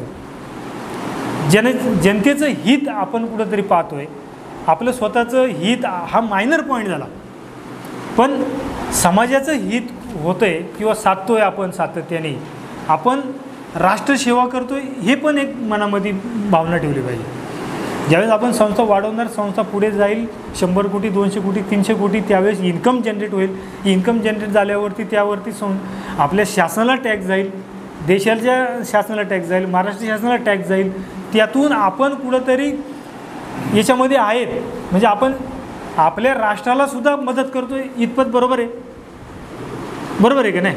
न कळत आपल्या हातून राष्ट्राची सुद्धा सेवा होते. जशी जशी इन्कमचा ग्रोथ होईल तसं काही थोडा अल्पसा भाग तरी आपण आपल्या देशाला देतो. म्हणजे आपल्या राष्ट्राला आपण आपल्या संस्थेच्या आपल्या मेहनतीमधून जे काय उत्पन्न मिळतं त्याच्यातला काहीतरी भाग आपण आपल्या राष्ट्राला देतो. म्हणजे ती पण भावना मनामध्ये ठेवली पाहिजे. आपण समाज हित पण पाहतो आहे, आपण आपल्या राष्ट्राचं हित पण पाहतो आहे, आपलं स्वतःचं पण हित पाहतो आहे. आपलं स्वतःचं हित हे मायनर ठेवून आपण जे बाकीचे हित पाहतो आहे त्याला आपण फोकस करून आपल्या संस्थेचं काम केलं तर निश्चितच संस्था वाढ ही 100% होईल आणि आपण आपलासुद्धा ग्रोथ, आपल्या कुटुंबाचा ग्रोथ 100% करू शकतो. ही भावना आपल्या मनामध्ये ठेवणं गरजेचं आहे. आता विनम्र सेवा. विनम्र सेवा म्हणजेच आपण हसतमुखाने सेवा दिली पाहिजे, व्यवस्थित सभासदांना सेवा दिली पाहिजे. आपण संस्थेच्या अहवालामध्ये विनम्र आणि तत्पर सेवा हा पॉईंट टाकतो, बरोबर. विनम्र आणि तत्पर सेवा देण्यासाठी मी सांगितलेले 20 पॉईंट जे आहेत ते तुम्ही अभ्यास करा, संस्थेसाठी इम्प्लिमेंट करा, स्वतःसाठी इम्प्लिमेंट करा आणि ह्या वाक्याचा आधार घेऊन हे वाक्य संस्थाची प्रत्येक वेळेस टाकते विनम्र आणि तत्पर सेवा देणारी संस्था, तर ते वाक्य सफल होईल यासाठी प्रत्येकाने प्रयत्न करा. दुसरं, माननीय अध्यक्ष साहेब पण इथे आहेत, संस्थापक साहेब पण आहेत आणि कमिटी मेंबर पण आहेत. त्यांना मी एक सूचना म्हणणार नाही, पण एक इम्प्लिमेंटसाठी एक बोलू शकतो का इतर सहकारी संस्थांमध्ये जे काही केलं जात नाही अशा पद्धतीची सुरुवात आपल्या संस्थेनं जर केली तर नक्कीच संस्थेला फायदा होईल. साहेब, माझं असं एक मत आहे का जो नवीन ग्राहक आपल्याकडे येतो, नवीन सभासद होतो, त्या सभासदाला आपण वेलकम किट दिलं पाहिजे. वेलकम किट म्हणजे काय? एक फोल्डर असेल, त्या फोल्डरवरती संस्थेचं नाव असेल, संस्थेच्या शाखेचे पत्ते, समजा ही कुठले शहापूर शाखा, वाशिम शाखा असे पत्ते 2, त्यामध्ये त्यांचे नंबर असं फोल्डरवरती प्रिंट करून हा ग्राहक मिळवण्यासाठी एक थोडा खर्च नॉर्मल होतो, हार्डली 20 रुपयाच्या पुढे पर मेंबर खर्च तो जाणार नाही. पण असं एक फोल्डर तयार करा, त्याच्यामध्ये संस्थेच्या संस्थापकांचं एक मनोगत, संस्थेचे अध्यक्ष, रनिंग अध्यक्ष असतील त्यांचं मनोगत, म्हणजे ते त्या ग्राहकाला काहीतरी सांगू इच्छितात. संस्थापक एक बाजूला मनोगत, अध्यक्ष साहेबांचं एक मनोगत, का तो घरी गेल्यानंतर ते किट ज्यावेळेस तो ओपन करेल त्यावेळेस संस्थेने मला काहीतरी दिले असं त्याला वाटलं पाहिजे. त्याच्यात मग चालू वर्षाचा अहवाल असू शकतो, त्या किटमध्ये तुमच्या ठेवीचं पॅम्पलेट असू शकतं, कर्जाची माहिती असू शकते, त्याचं स्वतःचं पासबुक ठेवायला एक खण असू शकतो, इतर बँकांमध्ये त्याचं जर खातं असेल तर त्याचं पासबुक किंवा चेकबुक ठेवायला एक त्या खण असू शकतो त्या वेलकम किटमध्ये. तो वेलकम किट घेऊन आहे ना असा हातामध्येच गेला पाहिजे. मी संस्थेतून बाहेर पडलो ना त्याचे किटच हातामध्ये असलं पाहिजे, बाकीच्याने विचारलं पाहिजे काय घेऊन आले तुम्ही. असं एक चांगल्या पद्धतीचं वर्कआउट त्या पद्धतीनं होऊ शकतं. एक संस्थेचं नावलौकिक वाढ होण्यासाठी त्याच्यात भर होऊ शकते. आणि हे वेलकम किट इतर संस्थांमध्ये अजून द्यायला सुरुवात नाही केली, बँका देतात. ज्या प्रोफेशनल बँका ज्या आहेत त्या वेलकम किट देतात, त्याच्यामध्ये पूर्ण एक त्यांच्या याची बँकेची हिस्ट्रीज असते, बुकलेटच असतं. आणि आज तुम्ही विचार करा ना, ज्यावेळेस आपण मार्केटमध्ये जातो एखादी वस्तू घ्यायला, कुठली वस्तू घ्या त्या वस्तूबरोबर आपल्याला मॅन्युअल भेटतं. माझ्या मताशी सहमत आहे. कुठलीही वस्तू घ्या, तुम्ही मोबाईल घ्या मॅन्युअल असतं, तुम्ही टी व्ही घ्या टी व्हीबरोबर मॅन्युअल असतं. हा एक व्यावसायिक फंड आहे. आपल्या ग्राहकाला ते मॅन्युअल वाचून त्याला पटापट त्या ॲक्टिव्हिटी आल्या पाहिजे, त्याला समजलं पाहिजे, हा त्याच्या मागचा हेतू असू शकतो, बरोबर. मिक्सर जरी घेतला तरी मिक्सरच्या त्या बॉक्समध्ये एक मॅन्युअल असतं, तुम्ही असं करा नंतर तसं करा, हे भांडं असं बसवा, म्हणजे सगळ्या गोष्टी त्याच्यामध्ये असतात. मग ते युजर गाईड आहे. मग आपलं जे किट आहे ह्या किटनं त्या ग्राहकाला आपल्या संस्थेचं युजर गाईड म्हणून त्याचा उपयोग त्यांनी केला पाहिजे. जे जुने सभासद आहे त्यांनाही दिलं तर वेल अँड गुड होईल, पण नवीन ग्राहकाला एक वेलकम किट द्यावा अशी माझी इच्छा आहे. एवढं माझं थोडं मी संभाषण म्हणा किंवा इथं काय मार्गदर्शन म्हणा, परत इथे व्याख्यान पण लिहिले व्याख्यान म्हणा, ते संपून थांबतो. धन्यवाद सगळ्यांनी, अगदी मला ऐकून घेतलं, मला वेळ दिला. मी सर्वांचं मनपूर्वक आभार मानतो आणि थांबतो. आजच्या या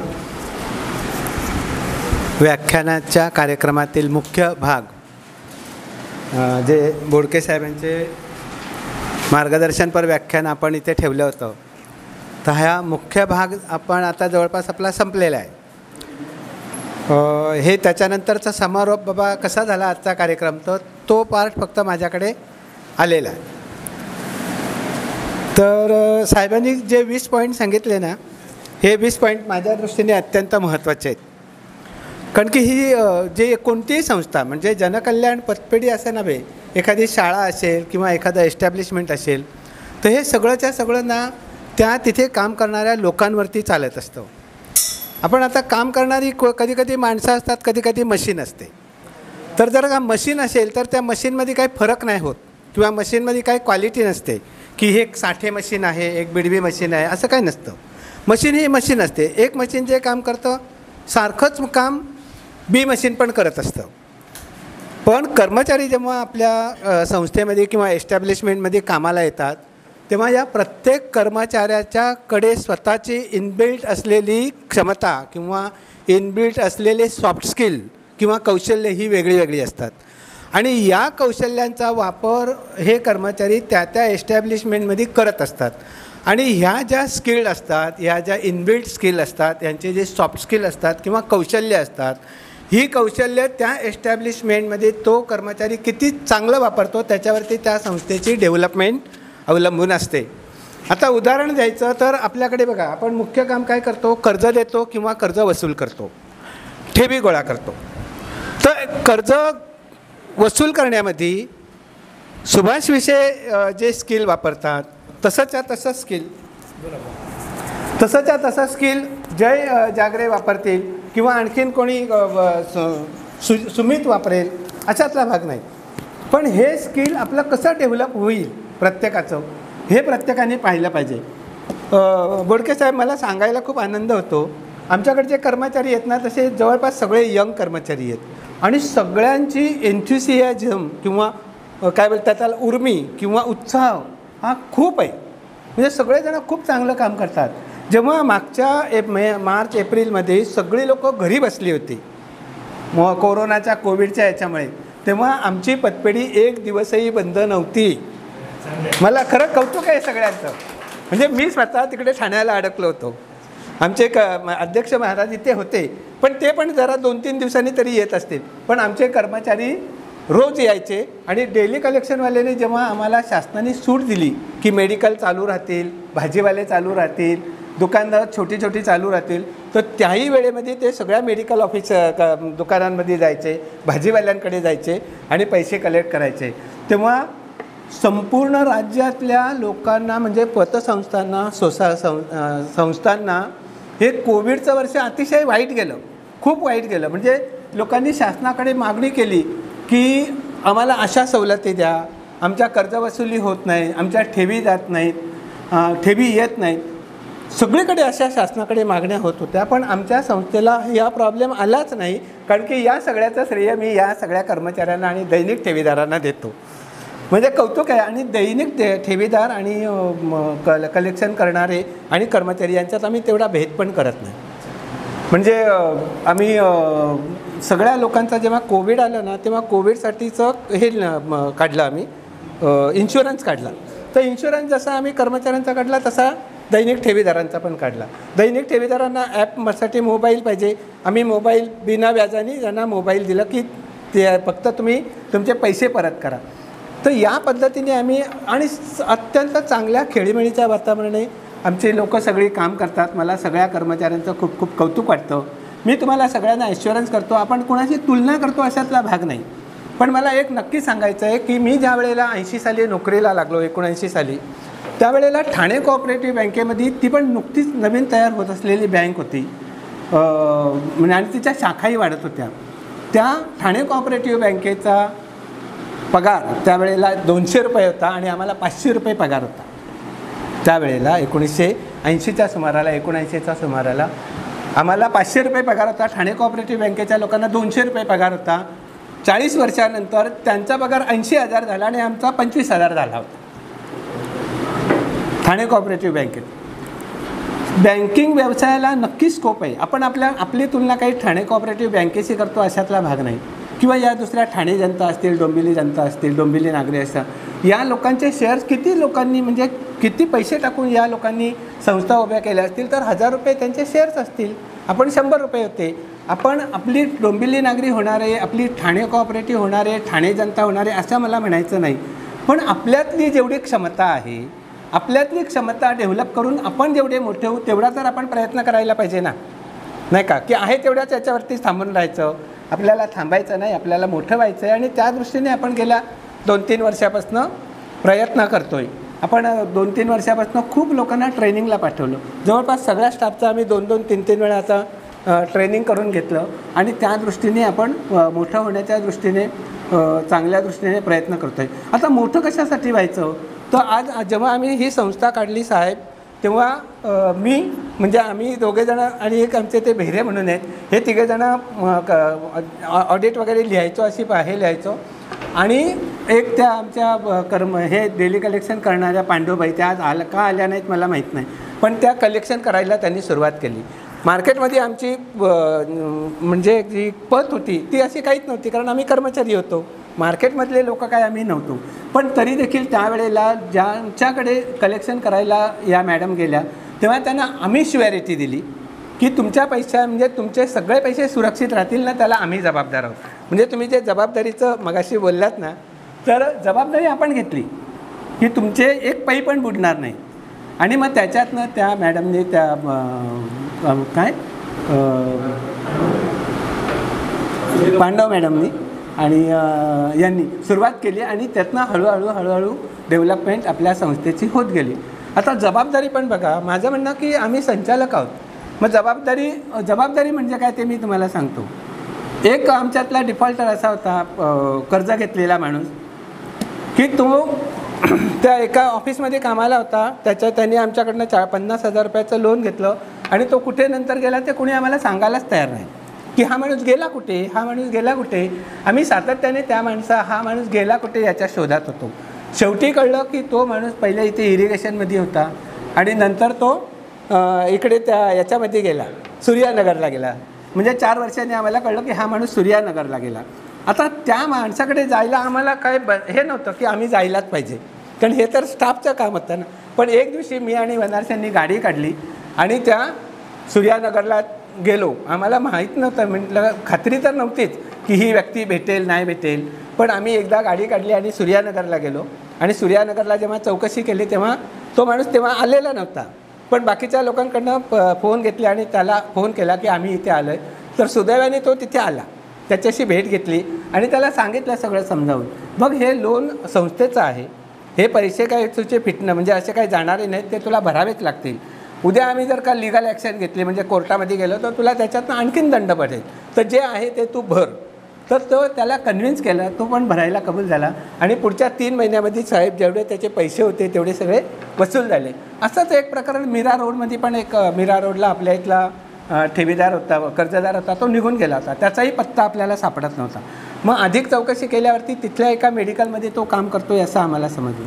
मग परत इथून आम्ही ठाण्यावरनं मीरा रोड बस असते, त्या मीरा रोडला तिथून गेलो, ते मेडिकल स्टोअर शोधून काढलं आणि परत त्याला सगळं समजावून सांगितलं की तुला कर्ज वसूल माफ होणार नाही, तुला भरावंच लागेल.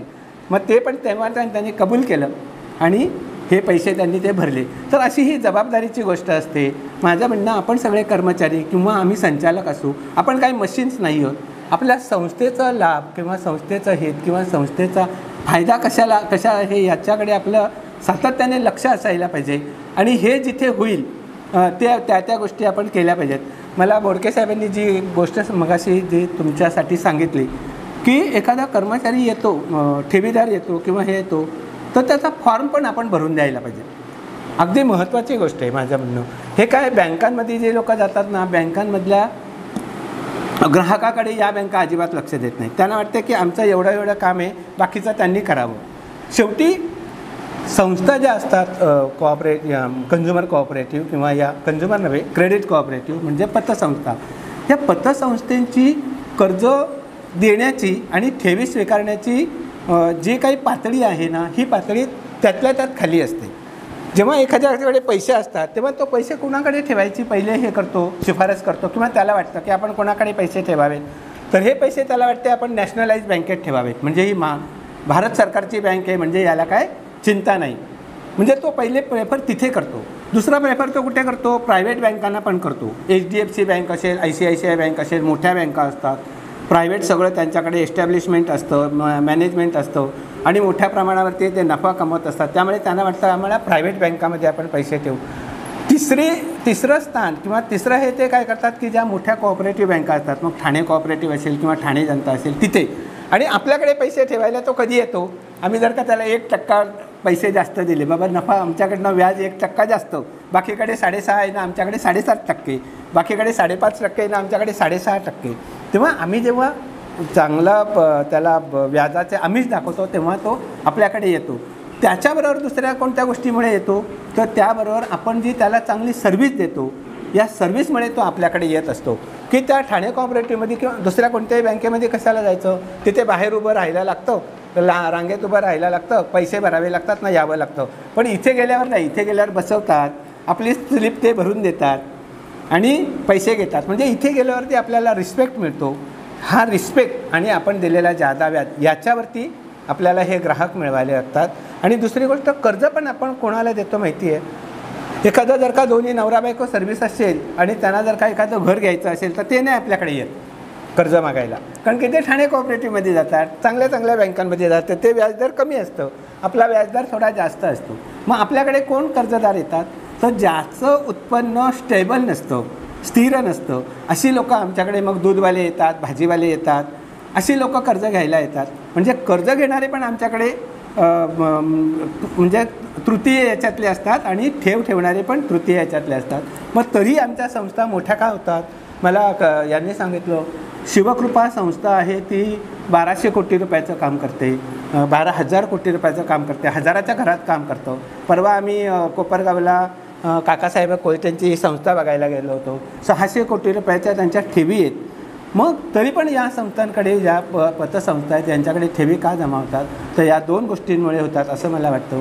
आपण देत असलेली सेवा, आपण नवीन नवीन करत असलेले उपक्रम आणि आपण देत असलेलं व्याज, तर या सगळ्या गोष्टी आपण पण आपल्या परीने आता खूप मोठ्या प्रमाणावरती आपण चालू केलेल्या आहेत. गेल्या 2-3 वर्षामध्ये आमचे अध्यक्ष बसले तिथे, त्यांच्या नेतृत्वाखाली, त्यांच्या मार्गदर्शनाखाली खूप चांगल्या गोष्टी या 2-3 वर्षामध्ये केल्या. आम्ही वाशिंची शाखा, म्हणजे आम्ही बरेच वर्ष ही शहापूरचीच शाखा धरून बसलो होतो, पण आमच्या नंतर मनात आलं की आम्ही शाखा काढायला पाहिजे. तर या मागच्या वर्षी आपण याची शाखा काढली. यावर्षी आम्ही आमच्या याच्यामध्ये घेतले वार्षिक सर्वसाधारण सभेमध्ये की 5 शाखांची आम्ही त्या वार्षिक सर्वसाधारण सभेमध्ये मंजुरी घेतलेली आहे की आम्ही ठाण्याला, कल्याणला, भिवंडीला, पडघ्याला, टिटवाळ्याला शाखा काढू. आता 5 शाखा निघतील का आपल्याला माहिती नाही, पण जेवढ्या निघतील, म्हणजे जेवढ्या काढणं शक्य होईल तेवढ्या काढायचा आपण नक्की प्रयत्न करू. किमान 2 ते 3 शाखा आपल्या निश्चितपणे निघतील असं मला वाटतं. तर हे सगळंच्या सगळं कशामुळे होणार आहे तर आम्ही तर येऊन तिथे बसतो आणि काहीतरी बघतो की बाबा हे झालं आहे की नाही, ते झालं आहे की नाही, पण ॲक्च्युली या संस्थेची कोणत्याही पतसंस्थेची जो दर्जा उंचावतो ना, हा कर्मचारी जे सेवा देतात, या कर्मचाऱ्यांच्या सेवेवरती त्या संस्थेचा दर्जा, त्या संस्थेचा लौकिक वाढत असतो. आणि मला बोडके साहेबांनी ज्या दैनिक ठेव संकलकांबाबत सांगितलं ते खूप आवडलं की ते संस्थेचे ब्रँड ॲम्बॅसेडर आहे. हे ब्रँड ॲम्बॅसेडर हे पक्क प्रत्येकाने त्यांच्या मेंदूमध्ये स्टोअर करून ठेवावं की संस्थेची मी जिथे जिथे जाईन तेव्हा तिथे मी संस्थेची माहिती माझे जे कस्टमर आहेत, माझे ज्यांच्याकडनं मी ठेव संकलन करतो त्यांच्याकडे आम्ही देऊ म्हणून. कारण की सगळ्यात जास्त जर का संपर्क कोणाचा असेल ना ते या दैनिक ठेव संकलन म्हणजे यांचा आहे. प्रत्येकाकडे 100-500 असे हे आहेत, 1000 जे 100-150 तरी एकेकाकडे खातेदार आहेत. असे आमचे 12-13 हे आहेत, डेली कलेक्शन एजंट आहेत. म्हणजे तेवढ्या लोकांपर्यंत हे लोक पोचतात सगळे. तर तिथपर्यंत जरी आपली या संस्थेची माहिती नियमितपणे वेळोवेळी जर का जात बसली आणि त्यांनी त्यांचं वाढीचा जो हे सांगितला, पॅटर्न सांगितला, सूत्र सांगितलं, ते पण अत्यंत महत्त्वाचं आहे. त्याच्या पद्धतीने जर का आम्ही गेलो तर निश्चितपणे आमची संस्था चांगली डेव्हलप होईल. म्हणजे कशासाठी माझं म्हणणं की आम्ही सुरुवातीला केलं तर कोणीच एक कर्मचारी नव्हता, मग 1 कर्मचारी झाला, मग 3 कर्मचारी झाले. आज जवळजवळ 30 लोक या संस्थेच्या डेली कलेक्शन म्हणा किंवा स्वतःचे कर्मचारी याच्यातनं म्हणा काम करत आहेत. तर अशी चांगली डेव्हलपमेंट आपल्या संस्थेची झालेली आहे, चाललेली आहे. आम्हालाही सुरुवातीला वाटलं नव्हतं आपण इथपर्यंत प्रगती करू म्हणून, पण आता एक ग्रीप आलेली आहे या सगळ्या गोष्टीला. जनकल्याणचं नाव आपल्या तालुक्यामध्ये झालेलं आहे, संपूर्ण तालुक्यामध्ये झालेलं आहे. आपण 2 व्हीलरचं जे लोन जातो हे लोन आपल्या तालुक्यामधलं असं एकही गाव नाही की ज्या गावामध्ये या जनकल्याण संस्थेने कर्ज दिलेली 2 व्हीलर नाही. तेव्हा या संस्थेचं नाव आपल्या संपूर्ण तालुक्यामध्ये झालेलं आहे. हेच नाव आपल्याला आपल्या जिल्ह्यापर्यंत कसं वाढवता येईल आणि ही संस्था कशी जास्तीत जास्त मोठी होईल त्याच्यातनं बघा, एक संस्था आपण काढली, आपल्या सगळ्या लोकांना रोजगार मिळाला, ही एक गोष्ट अगदी बरोबर आहे. पण त्या ह्याच्यातनं आपण नॉलेज अकॅडमी काढली आणि नॉलेज अकॅडमीमधनं या तालुक्यामध्ये जे शिष्यवृत्ती देणारी मुलं असतात, मग ते 4थीचे असोत नाही तर 7वीचे असोत किंवा 5वीचे असोत किंवा 8वीचे असोत, जी 10 वर्षापूर्वी या तालुक्यामधनं फक्त 15 ते 20 मुलं स्कॉलरशिप मिळवायची, ती स्कॉलरशिप मिळवणाऱ्या मुलांची संख्या गेल्या 3 वर्ष सातत्याने 200 आहे. यावर्षी 250 मुलांना स्कॉलरशिप मिळाली. ते केवळ आणि केवळ आपल्या जनकल्याण त्या नॉलेज अकॅडमीला जे फंड्स पुरवतात त्याच्यामुळे शक्य झालेलं आहे. ही किती मोठी अचिव्हमेंट आहे. तर अशा प्रकारच्या वेगळ्या वेगळ्या अचिव्हमेंट्स किंवा वेगळे वेगळे गोल्स आपल्याला जर का प्राप्त करायचे असतील आणि असं आपण एकदम स्वतःला कमी पण समजायचं कारण नाही की आम्ही इथेच थांबू. आपण एक काही 2-4 शाखा जर का काढल्या तर आपला विस्तार होण्याची शक्यता चांगली आहे. तर आपण त्या दृष्टीने प्रयत्न करू. आणि हे सगळंच्या सगळं जर तुम्ही ही संस्था माझी आहे म्हणजे जसं मला वाटतं की नाही आपल्याला तिकडे त्या डहाणूला जायला पाहिजे सूर्यानगरला आणि त्याची वसुली करून आणायला पाहिजे, तसं आलेल्या प्रत्येक ग्राहकाची जर का मी चांगली सर्व्हिस दिली तर माझी संस्था मोठी होईल असं तुम्ही प्रत्येकाने मनात आणलं आणि त्या दृष्टीने सगळ्यांनी कामं करायला सुरुवात केली. मग असे त्यांनी सांगितलं वडके साहेबांनी की आपण याच्यात येताना ऑफिसमध्ये येताना कार्यालयामध्ये पाया पडून यायला पाहिजे. उद्देश एकच की आपुलकी निर्माण व्हावी. तर या सगळ्या गोष्टी आपण सर्वांनी एकत्रितपणे करू. जेवढं आपल्याला चांगलं करता येईल तेवढं करू. चांगली होण्याची आपण अपेक्षा ठेवू. तुम्ही सगळ्यांचं सहकार्य आम्हाला सगळ्यांना अपेक्षित आहे. तुमच्या सगळ्यांचं सहकार्य अपेक्षित ठेवतो आणि इथेच थांबतो. धन्यवाद. आजच्या या आपल्या व्याख्यानामध्ये बोडके साहेबांनी जे आपल्याला मार्गदर्शन केलं एजंटसाठी आणि स्टाफसाठी ते खूप मोलाचं आहे आणि त्यांनी जे सांगितलं आहे त्याच्या पद्धतीने आपण चाललो तर आपल्याला पुढे चांगली वाटचाल होईल. त्यांनी जे मार्गदर्शन केलं त्याच्याबद्दल मी त्यांचे आभार मानतो. आणि आजच्या या सभेस संस्थेचे संस्थापक अध्यक्ष पाटील साहेब, अध्यक्ष रमेश वनरसे आणि आपले वेखंडे साहेब यांनी पण आपल्याला जो वेळ दिला त्याच्याबद्दल पण मी त्यांचे आभार मानतो. आणि तसंच आपण सर्व उपस्थित राहिले आणि हा कार्यक्रम हे केला त्याच्याबद्दल तुमच्या सर्वांचे आभार मानून मी आजचं हा कार्यक्रम व्याख्यान मला संपले असं जाहीर करतो.